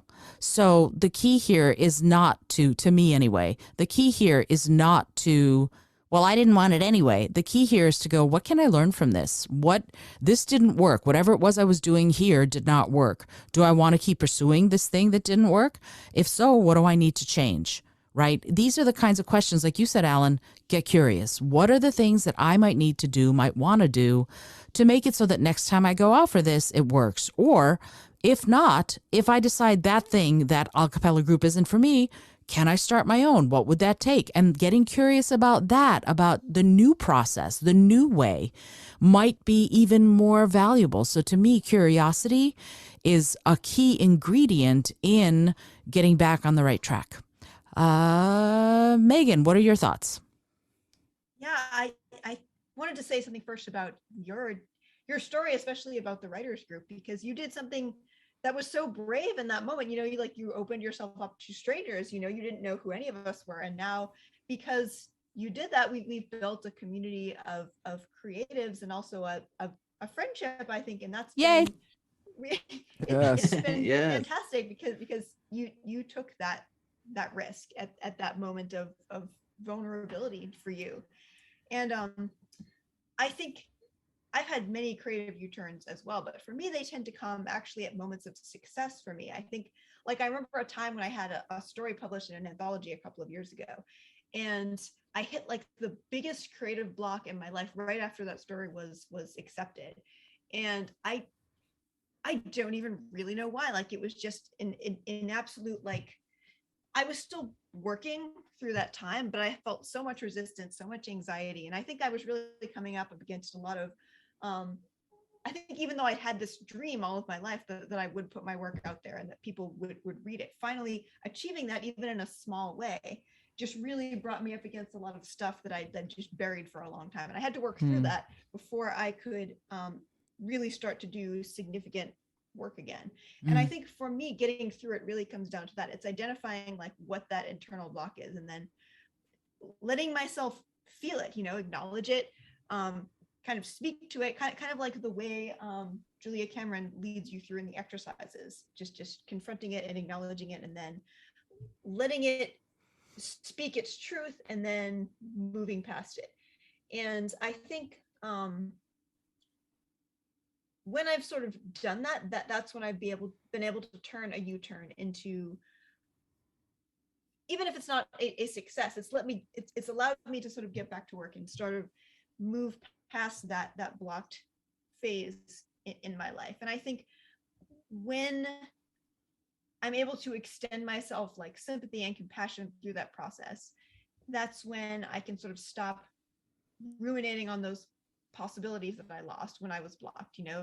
I didn't follow up on that momentum, like and a lot of the stories she describes, like losing momentum right after you succeed. That's what's happened to me a lot of times. And there's been points where I've just felt despair about that, like I've let so many chances pass me by. But I think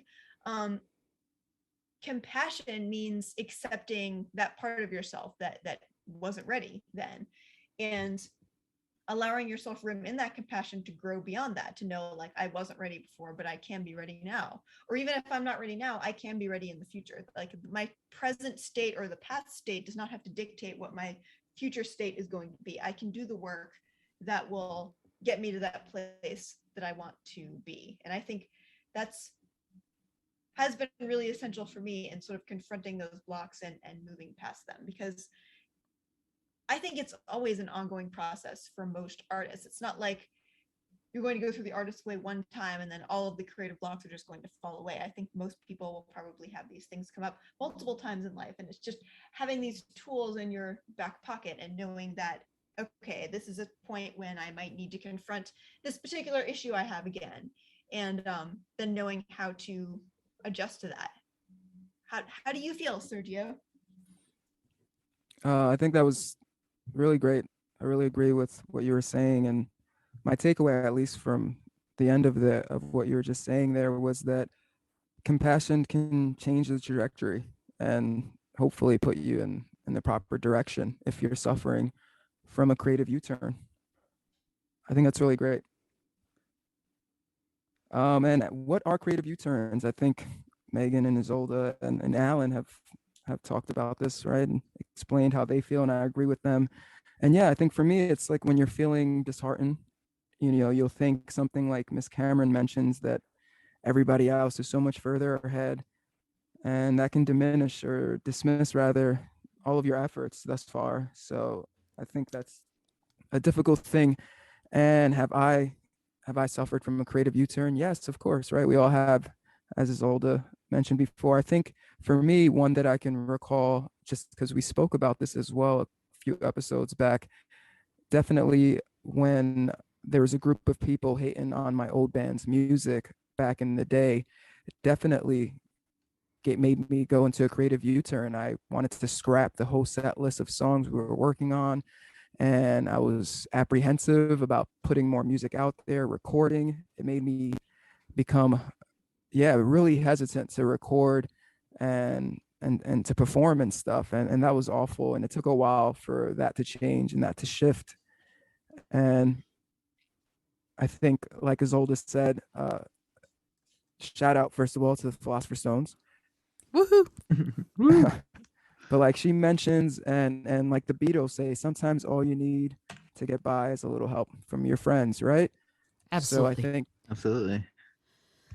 I think, yeah, that can be very important. And I'm so grateful for this amazing writing group that Isolde started. I really thank you for taking that risk and taking that chance and being courageous in that regard.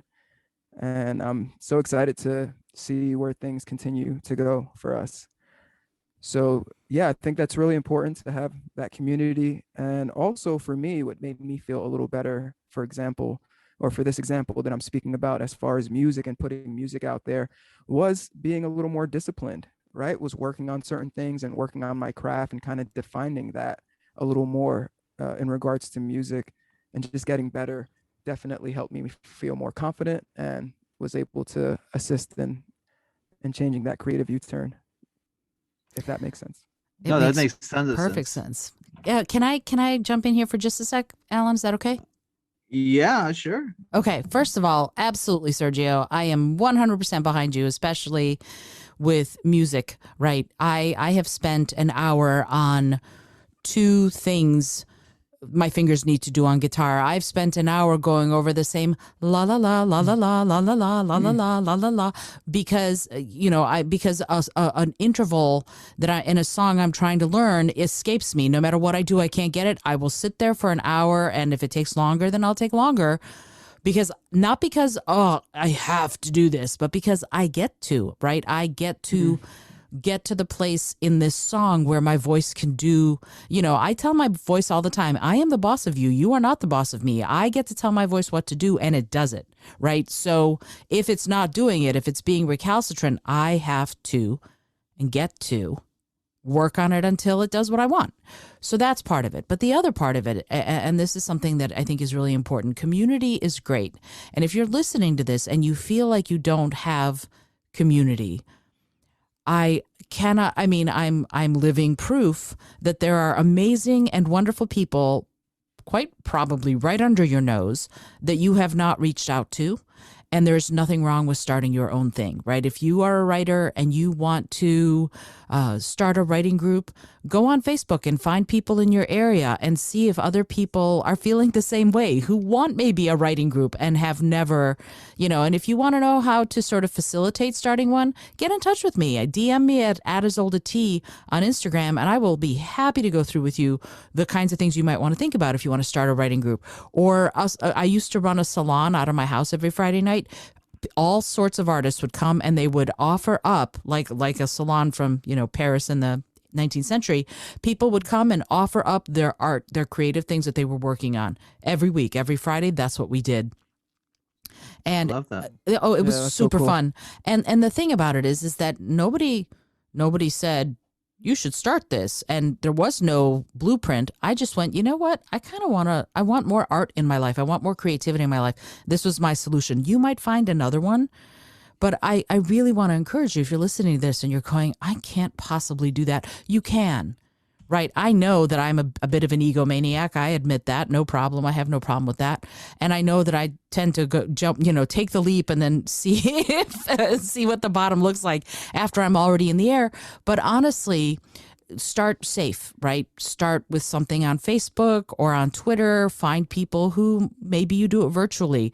If it's an art collective or a writing collective or whatever, just see if there are people out there with whom you can build like this wonderful community that I'm so lucky to be part of now. And by the way, you all can thank me for starting it, but we are building it together. And I want to tell you, Alan, Megan, and Sergio, I want to tell you that right now, in public, as it were. This is something we're building together. I began it, but now it's everybody's. And so that's the thing, is you might be the spark if you're starting this, but the other people and you will build it into a really solid flame. And I wanted to be sure that you sort of heard that it's possible.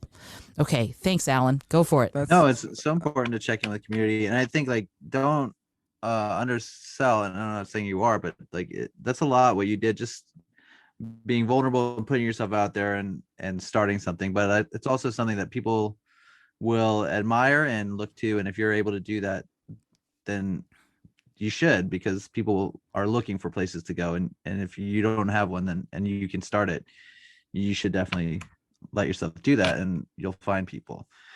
And I think I was thinking just again about discipline and stuff like that, and the work that you do, Isolde, and talking about when you had to learn those caroling songs that you didn't know, you put that work in and you did that stuff, and you got people together. And I think it's sort of it should be said that creating structure and creating schedules and outlines and stuff like that, that is also creative work. It may not be the most fun for everybody, but I know that there are people who enjoy that stuff, and that should be acknowledged, or are good at it. And it is a creative energy that's putting that fine tuning of a structure, and creating structure is a great place to play. It gives you a framework to play within and build within. So I had a thought that's clearly about that, but just when you improvise or something like that, when you're making stuff on the spot, if the more rules you have in place, that gives you a sort of a framework to operate within, and then that influences your work. So building little structures for yourself to play within, that's going to help you play. That's amazing. Megan, you were talking about when you first put yourself out there, that success that you had, and it really sort of clarified for me this feeling of why we do have those creative U-turns, and why we do get blocked, and it's that moment of being vulnerable as an artist, being seen as someone who's producing stuff, someone who's seen as writing or creating. And then suddenly people are looking at you and they want to pick apart how you got there, what you did, or, they may not want to, but you may feel that way, that you're exposed a little bit. And I think that's something to think about as an artist, that putting yourself out there is scary a little bit, to say I believe in this. I think this is good. And I for some reason I'm thinking about stand-ups, and I always talk about improv as being an art form where you sort of collaborate with the audience. You say, well, we'll see what comes. This might be good, and you work to make it good. But with stand-up, you get up there and you say, you're telling an audience, I think this is funny, I think this is good, and I think this is worth you listening to. And definitely people workshop jokes and stuff like that, but there's something there that says this is already past a checking point where I thought this was a good idea to bring in front of an audience. And that's a big scary place. And I think creating anything is always putting yourself out there a little bit. Can I interject something? All right. So yeah, one of the things that Rich, my husband, did before we left DC, and they still periodically do it, is they hosted something called the Clown Cabaret.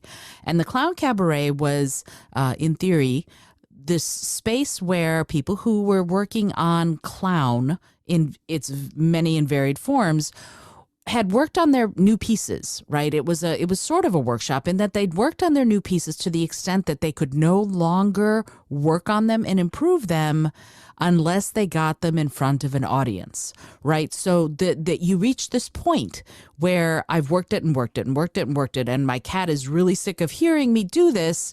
And now it's time to take it on the road, right? To put it in front of people.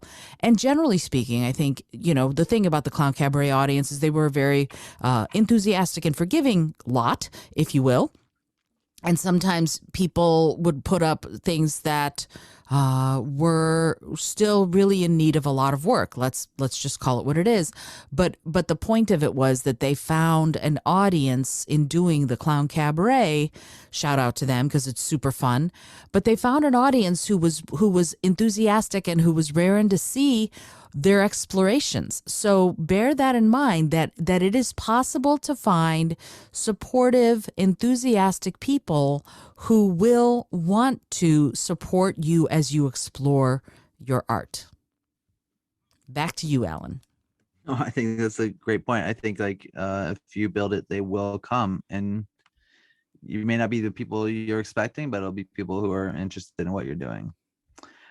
Let's go ahead and move on. Oh, I did want to say one more thing. And she says, once we admit we need help, the help arrives. And I thought that was just really interesting. I wanted to bring it up again. And I sort of this is sort of fits into what you were just saying, Isolde. They needed an audience to help sort of build it, and they build that stuff, and the help arrives. But it's a hard thing to process to me, to think just once we admit it, the help arrives. Do you guys have any thoughts about that before we move on? I do. I have a thought about that. Great. Because I think she's framing it as something sort of magical that's going to come from the universe. I see it more as you're more likely to key into those opportunities when you're in a place to see them. Even if they were there beforehand, if you're not in a place to really take advantage of the opportunity, then you're not even going to see it a lot of the time. Does anyone else have thoughts on that? No, it's sort of like learning a new word. Then you're suddenly in tune to it. If you put your attention on it, then maybe you'll find the answers. Is that what you're saying? Yeah, exactly. Megan. Cool. Anyone else? Yeah, sure. I will talk about this for a second. One of my favorite authors is Richard Bach, and he talks in the book Illusions about the blue feather. And if you've never read the book, I keep 6 copies of it, and I lend them out, so I will lend them to you the next time I see you. It's called Illusions, The Tales of a Reluctant Messiah. And the whole point of the book is that there's this guy, and he is... he's just figured out how to live. That's the best way of putting it. And when Richard starts studying with him, he tells Richard, you know what I want you to do? I want you to envision something. Just imagine the a weird, wacky thing. And I'm going to guarantee you in 3 days, you will see it. And Richard goes, okay. And so he thinks to himself, a blue feather. I'm gonna see a blue feather. And a few days later, he is at a diner, and on a milk carton, for whatever reason, the imprint is of a blue feather. And he's like, wait, that's actually what wait a minute, how did that work? And so when he's talking to his teacher again, the guy goes, yeah, that's the whole point, is that what you imagine is possible is often just waiting around the corner for you to acknowledge that it's possible. So I think some of this kind of thing is a synchronous order of events, if you will. So things like that you might not have noticed. You might not have noticed a blue Camry if you were not thinking about it, but the second you start going, you know what, I'm going to see a blue Toyota, then my goodness, your brain starts paying attention to all the blue Toyotas that have been right around you this whole time. You just haven't been paying attention to them. And the same thing happened in the book Illusions with the blue feather, with just a little bit of fantasy thrown in because it's a work of fiction. But there's a lot to be said, as far as I'm concerned, with that notion of those kinds of serendipitous, synchronous, happy accidents. Back to you, Alan. No, I think that's great. And it's sort of the same thing. Like if you start to tune into what possibilities are out there, you'll come across them. And it wasn't for me not wanting to write more that I signed up for this writing group. It was because I was like thinking in that framework and I wanted to do more writing. And so that appeared and I was like, whoa, perfect. But I didn't think it was magical, but I like that sort of idea that magic can happen and you just have to sort of ask for it. And there's an interesting story in the book. She talks about somebody recovering old footage from an accident, but that's also just like pursuing that issue and sort of like, if you don't ask the questions, then you won't necessarily get the answers. All right, so let's get to blasting through blocks. This is the final section. She says any buried barriers must be aired before the work can proceed. The same holds true for any buried payoffs to not working.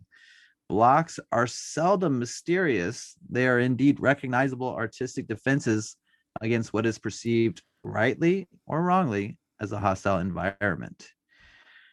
You are the guardian of your artist. She talks about, this is what I took from that. You are the guardian of your artist. She says like, you have to be your big brother or your parent. And again, Megan, maybe she's talking about reparenting, which is a fairly new concept for me.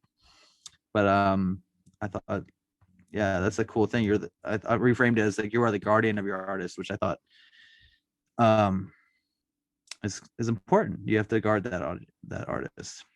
The blasting through blocks, she leaves an exercise, which she says list any resentments,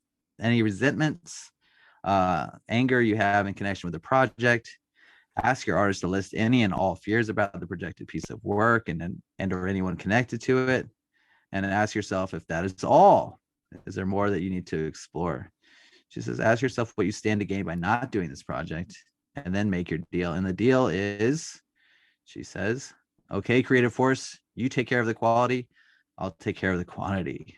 Sign your deal and post it. So that's the sort of like last little bit, blasting through the blocks. And she just sort of set it up and she's like, here's how you do it, which I thought was cool. And my questions about this are kind of like, how do you feel about the airing of grievances? And how do you blast through a block? Do you think this process will help? Sergio, what do you think? Is it important to air your grievances? And is this a useful tool? Yeah, this was really interesting, the blasting through blocks segment.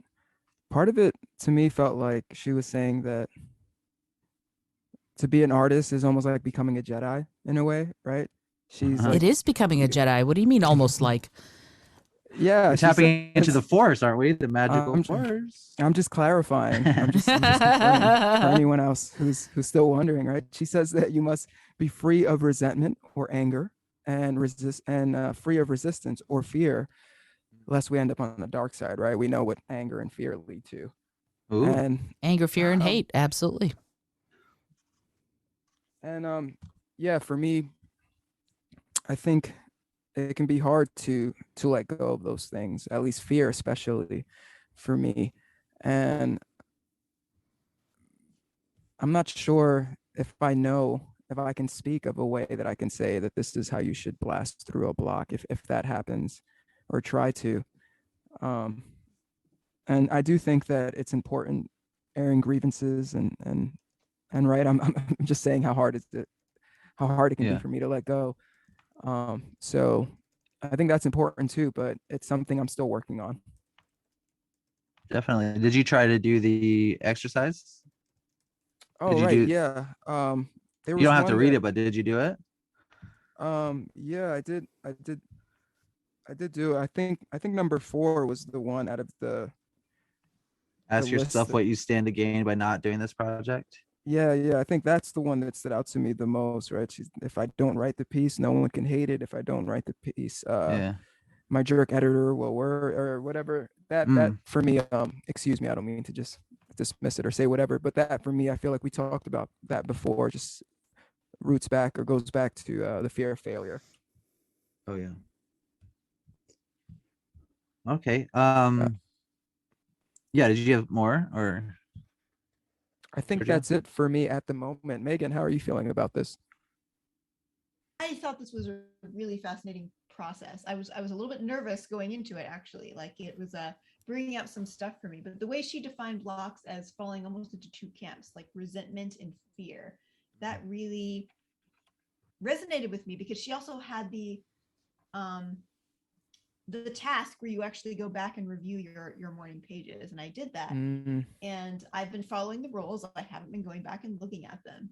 And it really surprised me how they really did follow kind of a pattern where kind of at the beginning, I'm always really cranky and I'm pouring all this like resentment and fear onto the page. And then as I kind of work through it, get to like page 2 and then page 3, I'm starting to have more positive things to say about the world. And then but by the time I'm at the end, I'm usually in a really good mood, and I'm imagining all the awesome things I'm going to be doing that day and setting goals and imagining possibilities. And this process of moving through the blocks was pretty similar for me. I think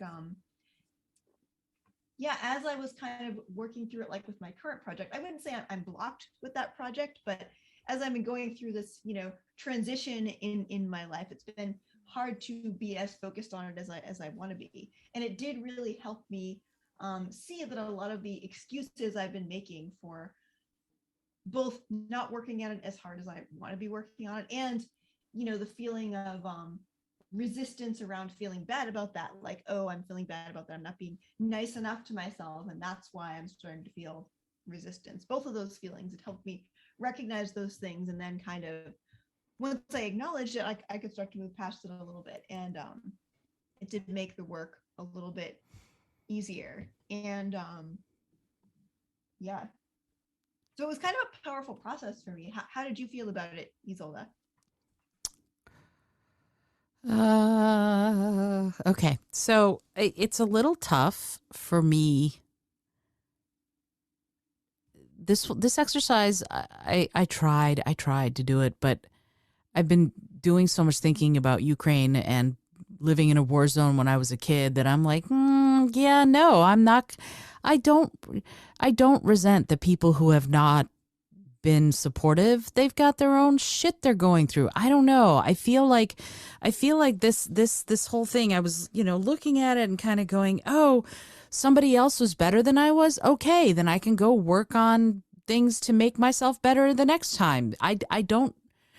I don't hold a lot of resentment. Like, I feel like that kind of stuff really wastes my energy, because if I start down that road, I start worrying at it, if you see what I mean. And that's not helpful to me, because then I'm like obsessing over something that is ultimately a waste of my energy. So yeah, that when I have fears, it's not fears about whether or not my book is going to sell or whether or not the song is going to hit.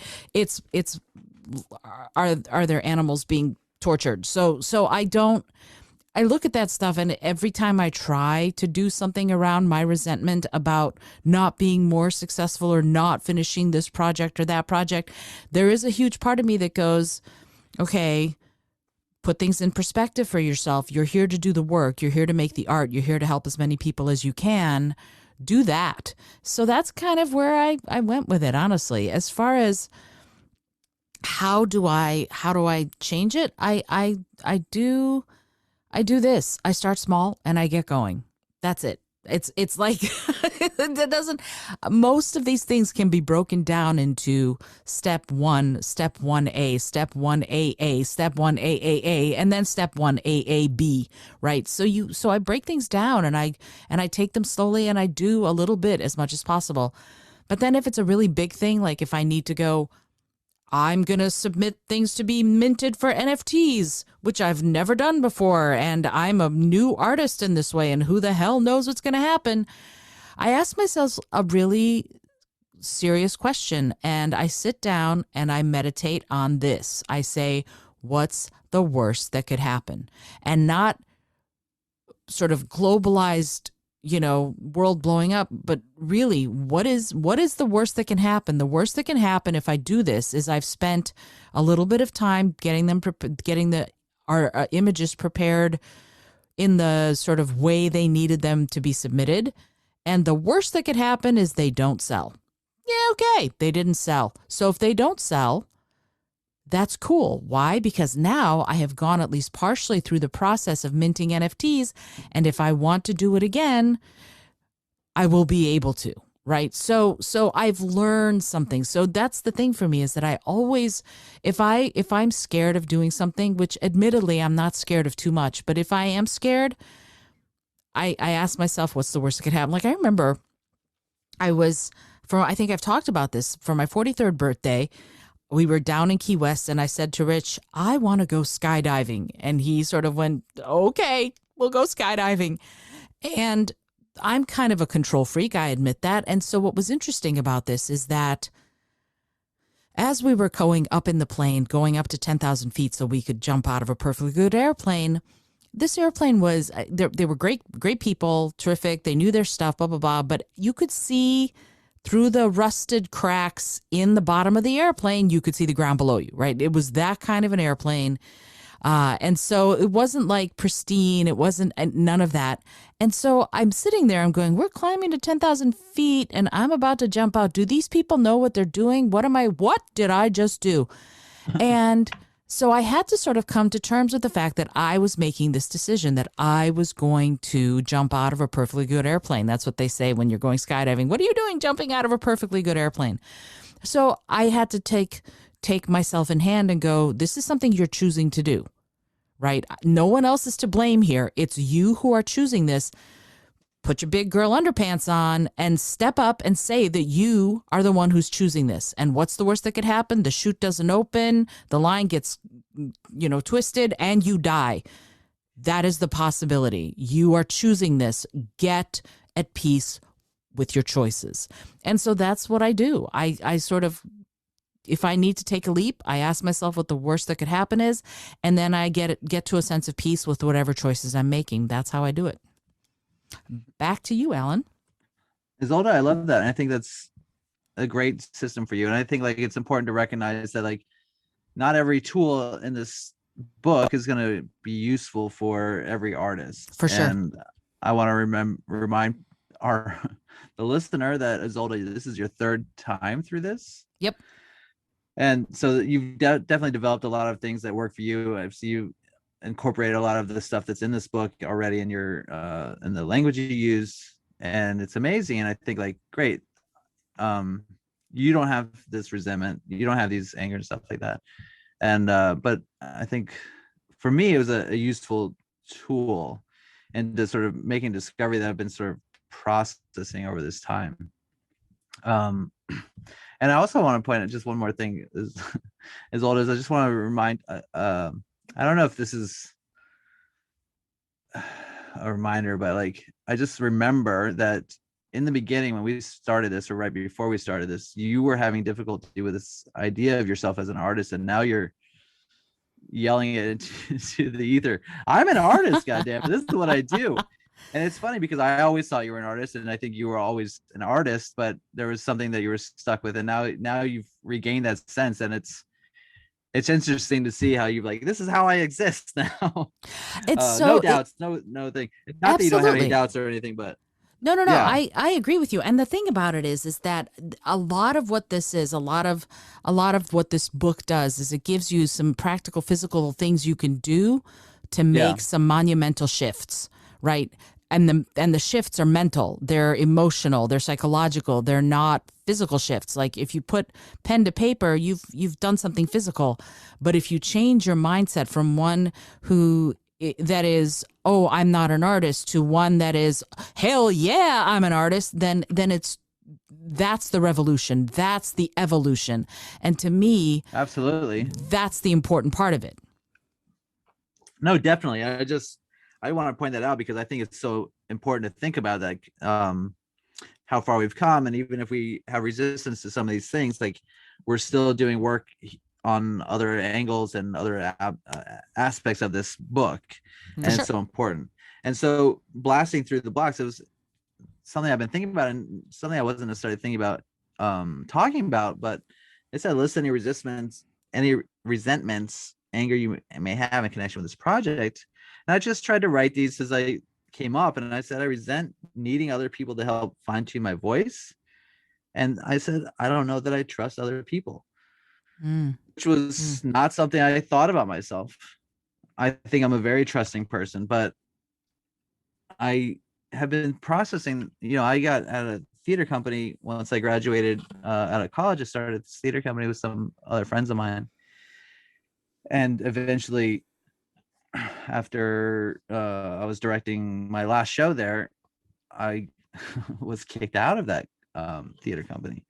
And it was, built with 4 of my friends, or I thought my friends, and like maybe some other people had come in at that point, but they voted me out. Wow. I'm sorry about that. No, it was terrible. And it's because I questioned the artistic director about, his position, because he was working for the theater that we were performing at and being artistic director, not really involved in that show. So it left me at a point of like being really hurt. And that was a little bit before I left Florida and moved to New York. But I accepted that. I went through my process and I just said, well, moving on. And I haven't really like, I've dealt with it over the years. It comes up every now and again, but like, I feel like I try to swallow those things. And it kind of reminds me of one of my nephews who I've always sort of identified with him, and there's a lot going on around him, and there's this feeling that everything's fine with him. And he's in a good position, a good thing, and I just sort of recognize, I'm like, I think there's that still waters run deep. I think there's stuff going down on the surface, and that stuff that I've had to deal with. And I was processing some of the stuff I've said in this podcast, and how was talking about giving up my power, and how I've put other people sort of in front of me and stuff like that. And I've sort of kind of regret saying something like that, or like regret the feelings of it, because I've also just found people that have helped me do the work I want to do, and I've liked collaborating with them. And I think there's but sometimes I'll start something and I'll be like, let's do this with somebody, and then as soon as somebody's on board, I feel like, hey, this is my thing. What are you doing here? Even though I want them there, and I want to work with them. So it's like I have to figure out a way to trust people again, if that's what I want to do. And I definitely want to do it. And I do trust people, but it's hard for me to trust people with my work sometimes. And I think it's easy because I don't think about it. And then I have to remind myself, listen, you care about this and you want it to be good, and you need to make sure it's in good hands. And I normally do. It usually has been, but I think that feeling of distrust has been sort of underlying in me and scary to process. So acknowledging that for me is kind of huge.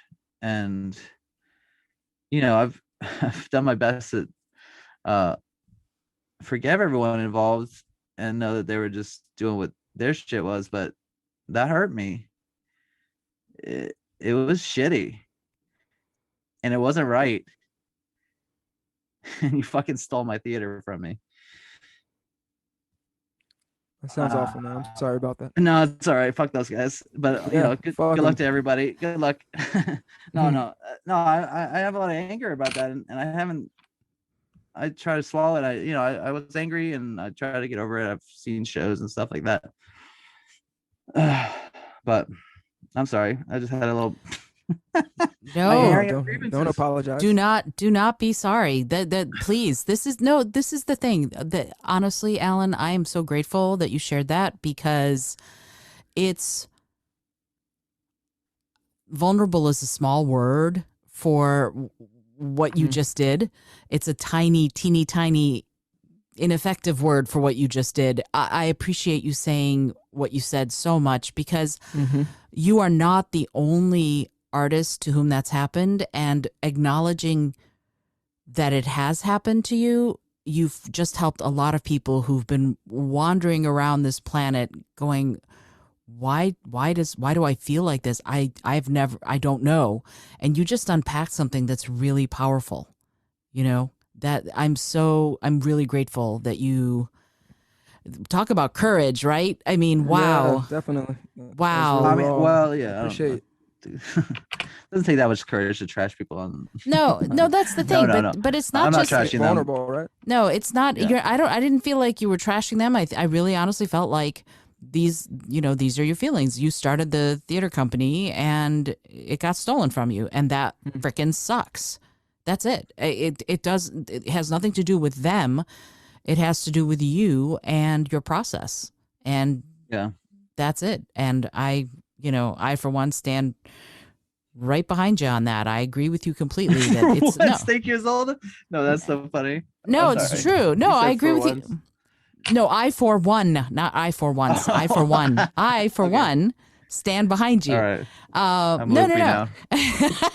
because that was very cathartic for you, I imagine, because it's a big deal, and that's the thing. That's one of the things that I think to remind ourselves about is that this is a deep, intense process, right? We go through this book, and me, I have a bunch of issues with Cameron and her work, but at the same time, this is deep shit, right? You're going through, and you think you're like, oh, I'm excavating some stuff, I'm going through some stuff, I'm learning some stuff about myself, and sometimes it comes and it knocks you upside the head, and you're like, whoa, I didn't realize that was in there like that. And that's what I felt happened here. So kudos to you for staying in your strength and in your center and saying what you needed to say. Thanks, Isolde. That means a lot to me. And yeah, it was like I was a director and an actor down there, and I don't know, I'd never converted up here. I started as an actor. I never got to really direct, and I think I don't know, maybe that was part of it. I mean, I did direct some solo stuff and other things, so I don't know what I'm talking about anymore. All right. I did write this Lao Tzu quote, which I thought was nice, and I'm not sure what it means. He says, be really whole and all things will come to you. Or she says, I'm actually not sure, but I thought so. All right. I like that quote, but so I want to give you guys a chance to talk about the tasks. There weren't that many this week, but Megan, how were the tasks for you? Well, I did the rereading of the morning pages, and that was definitely revelatory and a good experience, I think. What did you learn? Is there anything, if you want to share? Yeah, well, I definitely learned that I have my patterns, like I talked about, like starting from like usually this really cranky place and then kind of moving through that. But I also learned that it over time has become more of a place for me to actually be creative and experiment a little bit. Like I wrote like a little one person play in there one day, and it was about how like the person I was writing about, not me, of course, like didn't want to write, and then they were I kind of wrote about how that person didn't want to write, like as if it was like a morality play. And I've written songs in there. I've done all kinds of stuff that I never, I think, would have tried outside of the context of morning pages. And you can sort of see that over time, as I got more comfortable with the process of doing them, it started to become a place where I was willing to experiment more. So I thought that was really cool. Nice. Yeah, that was how I kind of approached them this week. Cool. Sergio? Yeah, that's actually I think that's really great, Megan, and that's actually the task that I wanted to talk about as well. I think it was also sort of revelatory, and she asked you after. Well, first of all, for me, I was going to try and do my best not to read them. I think, Megan, you mentioned that before. Even though I wanted to reread them, I was going to say, no, let's wait months or maybe after the process. But then when she asked you to do it, I was like, what? It was almost like a M. Night Shyamalan twist where I was just like, we were gonna read them the whole time before we're done with this process. I was So like, funny. I was just re-looking at my morning pages so differently the whole time. No, but I did go back and I read the first couple weeks of my morning pages, and I realized that she asked you who or what do you complain about the most, I think is one of the questions. And I realized it was myself. I complained or blamed myself for most of what was going on. And my procrastination, I complained about that a lot.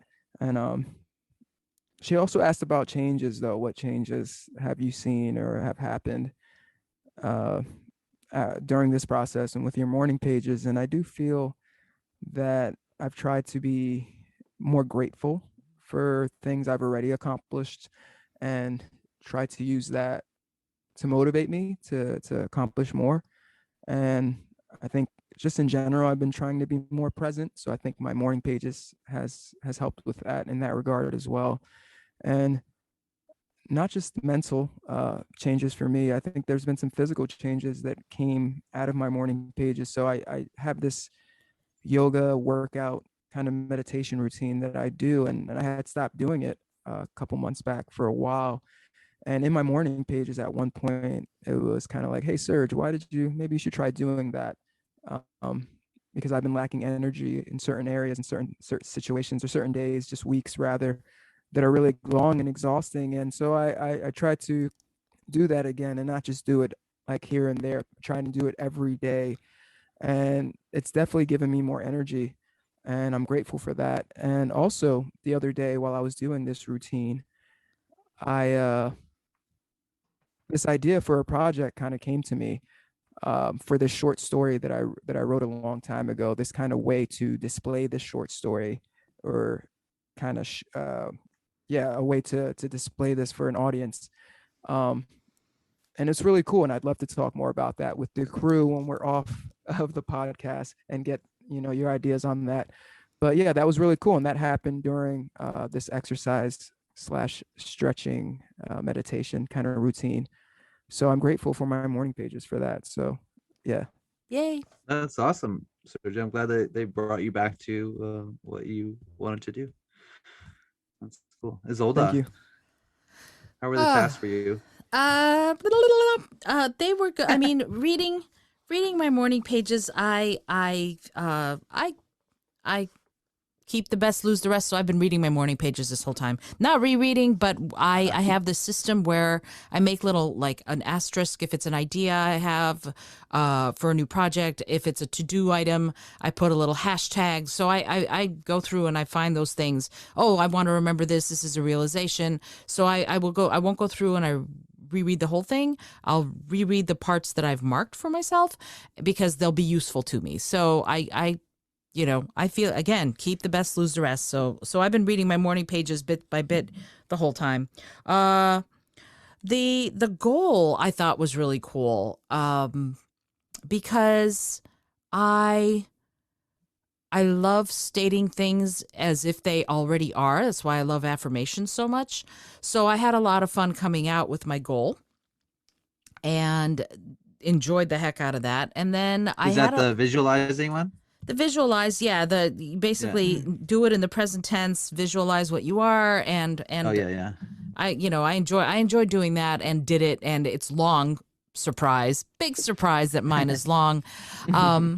And then I really had a really fun time doing the creative goals for the year and the month and the week. And so doing that, I'm like, I'm not, when I thought I was going to have jury duty this week, I made my weekly goals kind of small, but they're still, it's like, they're not small because it's finished writing the tarot class script. That's a 3-hour class that I'm trying to write the script for. So that's probably, it. And then write 4 scenes of Overheard, for example. But the month goals are, review Die by the Sword, which is the first Tarot Card Murders book. I want to release the tarot class by the beginning of April, and I want to finish the first draft of Overheard. That's my goal. I'm not sure, honestly, if they're doable goals, depending on whether or not I have the energy. And that's part of this whole thing. Like part of my vision for myself is, you know, that I'm a full-time podcaster, musician, writer, and speaker. I help others discover their creative genius, and I work on my own too. I have enough money coming in from this work to really thrive and have the energy to do it all. And that last one is the one that I always have to worry about because of my hypothyroidism. So I'm always in that place of kind of going, you have to take care of yourself or you're going to be no good to anybody. And that energy is the big thing for me as far as this goal, this ideal state where I have the energy to do all of the things that I want to do to help the earth, to help animals, to help other people find their creative genius and live it, and still get to write and do music and speak and have this podcast. So there's a lot of stuff that I want to do that I am in the process of doing, as long as I have enough energy to do it all. So that's how I took these tasks this week. No, I love Alan? that. I love. Oh, thank you. Yeah, I love the use of the goals that way, and I think it's important to remember like goals are goals, and are not like, you know, they don't have to happen, but you're moving towards them. You're setting yourself up for that success. It's a process for sure. Alan, what about you? What are your thoughts on this week's tasks? So I tried to read my morning pages a couple times. The first time I skipped to the beginning and I was like, oh, this is not legible, as you may have recalled me saying in the beginning. And I tried to get back to it. I was really resistant because I was frustrated by that. I was like, why am I such a sloppy writer? But I also realized that going forward, more recently my handwriting has improved. So thank you, practice. Nice. And so it's getting better. But you know, it was hard for me to find anything that really stuck out. I did find that when I do have moments that I'm like, this needs important, I raise it out and I don't necessarily tell me what it is. So I found Reykjavik the Destroyer, but I don't know what that means. So I'm like, oh, okay, cool. So I didn't really get too far into that reading in my morning pages, but I'm gonna probably dig in a little bit more. The visualizing I thought was great, and like you, Isolde, maybe I didn't write a lot, but I included some self-care in there that I was going on vacation, that I was in the middle about to go on vacation after doing a bunch of projects, and setting people up to work for me who I trust, and that was I like that that's in there, and I like just sort of seeing this world where it's quite frightening to me to imagine being in the thing I was visualizing, but exciting too, because I know that when I'm in the situation that I will then be ready for it. And I want that to happen. And I like the goals is super helpful for me to just think about and doing the weekly goal and the monthly goal. And I love that your week goal is like finish 3 things. Maybe that's your month goal, but like you have like 3 or 4 things. And I'm just like, you know what? Start small, people. If those are your goals, if we haven't gotten this picture, I'm a take it easy on yourself kind of guy, as old as full steam ahead. So you do whatever is best for you in that situation. But like, you know, you start to set them and they seem like doable things. And that was cool. And then the other one was like to sort of go through your creative U-turn. And I worked on that. My thing that I was want to work on is the acting and stuff like that. But it's a lot of blended stuff in there, like things that were. There's another theater company that I tried to start in New York, and it didn't quite take off, and I felt like I let those people down because I wasn't ready to lead them when it got a little rough. They were, you know, we did a production, and then I got criticism, and I just sort of like. Well, people abandoned it. I abandoned it, and sort of I feel like that was a big U-turn for me, where I didn't step up to the plate to do something. But that was interesting to think about in relation to some of the other stuff, like especially the theater group in Tampa. That contrast for me. But thank you guys. This has been not a short podcast, as I may have indicated. We did talk about briefly a couple of times. We did talk about Ukraine, and I just want to mention, like, it's tough when such big events are happening in the world, and you know, you see memes about like, why are we doing stupid stuff? And I feel like we do need to take care of ourselves. We do need to follow up on taking care of ourselves so that we can be present in whatever way we can when we are needed. There's not a lot that we can do from here in this moment, but if you can show support in some way, a lot of people are doing that on social media. And I know, Isolde, you also rented an Airbnb, and people are doing that. So if you have a little money, you can do that. But if you are not in a position to help in that way and you're feeling frustrated and stuff like that, remember to take care of yourself so that when you are called on to do something in this moment, you'll be ready and you'll be able to help where needed. And you don't know where that is. You don't know when that is, but know that taking care of yourself is part of being present and being ready and being aware of what's going on, and don't feel you can't fix it by yourself. And that's important to remember, and caring about it is important, and knowing about it is important, and educate yourself, but take care of yourself. Thank you all for listening. This has been an interesting chat. Thank you guys for letting me host again. And listener, it's always a pleasure. Keep tuning in and keep sending gifts. Just kidding. That's a little shout out to my brother, who did send me a new Kraftwerk shirt this week to let me know that he was listening, and that was such a thrill and a surprise. And I was going to tell a big story about that, but I will share it for another time. I'll save it for another time. I'll share it later. Isolde, why don't you take us home? Awesome. Thank you guys. Thank you, Megan. Thank you, Sergio. Can I just say, I'm sorry, Isolde, can I just thank Alan for doing such an amazing job, and thank you for what you just said there about remembering to take care of yourself, and that can be difficult with all the bigger problems in the world. I know some people, specifically myself, that really needed to hear that. So thank you for that, and thank you for being so vulnerable with just everything you talked about tonight, and Megan and Isolde as well. I appreciate you all, and Alan, awesome job. Oh, thank you so much. Thanks, Sergio.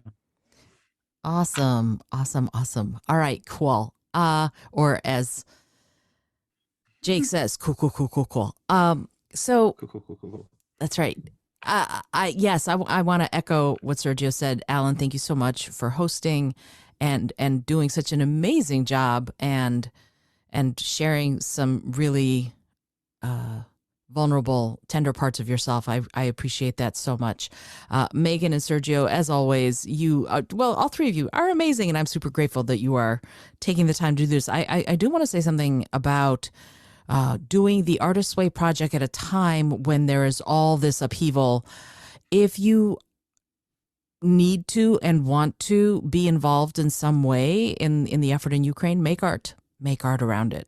Right. That's what we're talking about, is make art. It does not have to be the Mona Lisa. It can be a beginner's thing. It can be, I painted this thing. One of my art pieces was a bunch of yellow circles on the bottom and a blue sky on top. And that was it. And I released that as one of my art pieces. Why? Because that's my way of supporting the effort. I love that one. Oh, thank you. I appreciate that. It's like it's like a full screen of the blue and yellow, right? Yeah, or like that's a full it. page. Yeah, exactly. I love that one. Oh, thank you. But see, that's the point, is that I'm not, I'm a novice artist. Let's put it that way. And I made circles in blue. That was my artistic expression. Your artistic expression about how you feel about this. If you feel fear, if you feel worry, if you feel zeal, if you feel whatever it is you feel, and if you're nervous about it, yeah. You can absolutely just do something that is expressive of that, and you can express it in however will be beneficial to you and will help and will help you, but also be healing to other people, because you never know what you say, how what you say is going to affect somebody else. Like what happened, Sergio just said, I really needed to hear Alan say about taking care of yourself. You have no idea how something that you say will affect somebody else, and sometimes you can save a life. Honestly, you can. So I have been told, amazingly, that something I said about a tarot card reading, a woman was contemplating suicide, and she reached out to me to say what I had said had given her hope enough to keep trying and not take her own life.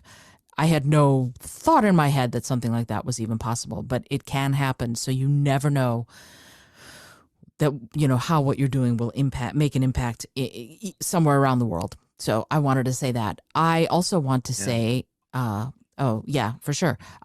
Megan and Alan and Sergio and I are thrilled that you've listened, and especially if you're listening 2.5 hours in, that's amazing. I thought this would be a shorter episode too, but then I started talking and I don't stop, as you know. However, having said that, if you are enjoying what people are saying, if you want to know more about us, the links to all our Instagrams are in the show notes, as well as Alan's work as an amazing contractor, Sergio's with the Multiverse Odyssey, and Page Poems with Megan's beautiful poetry are out there. Also, my social stuff is out there too.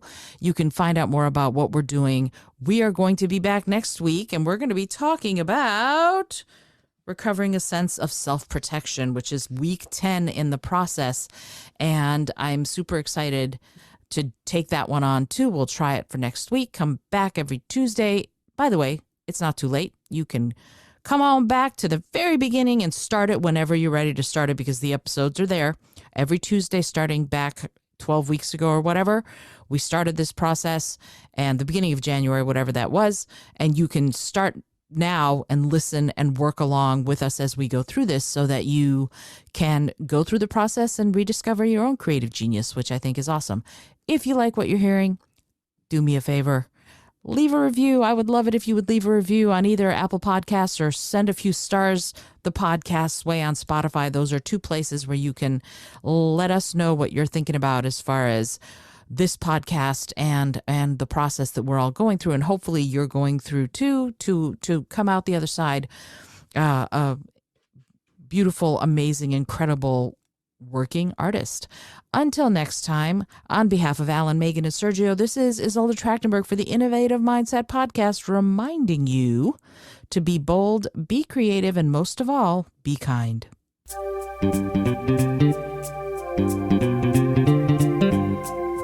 Thank you so much for joining me today. I really appreciate you being here.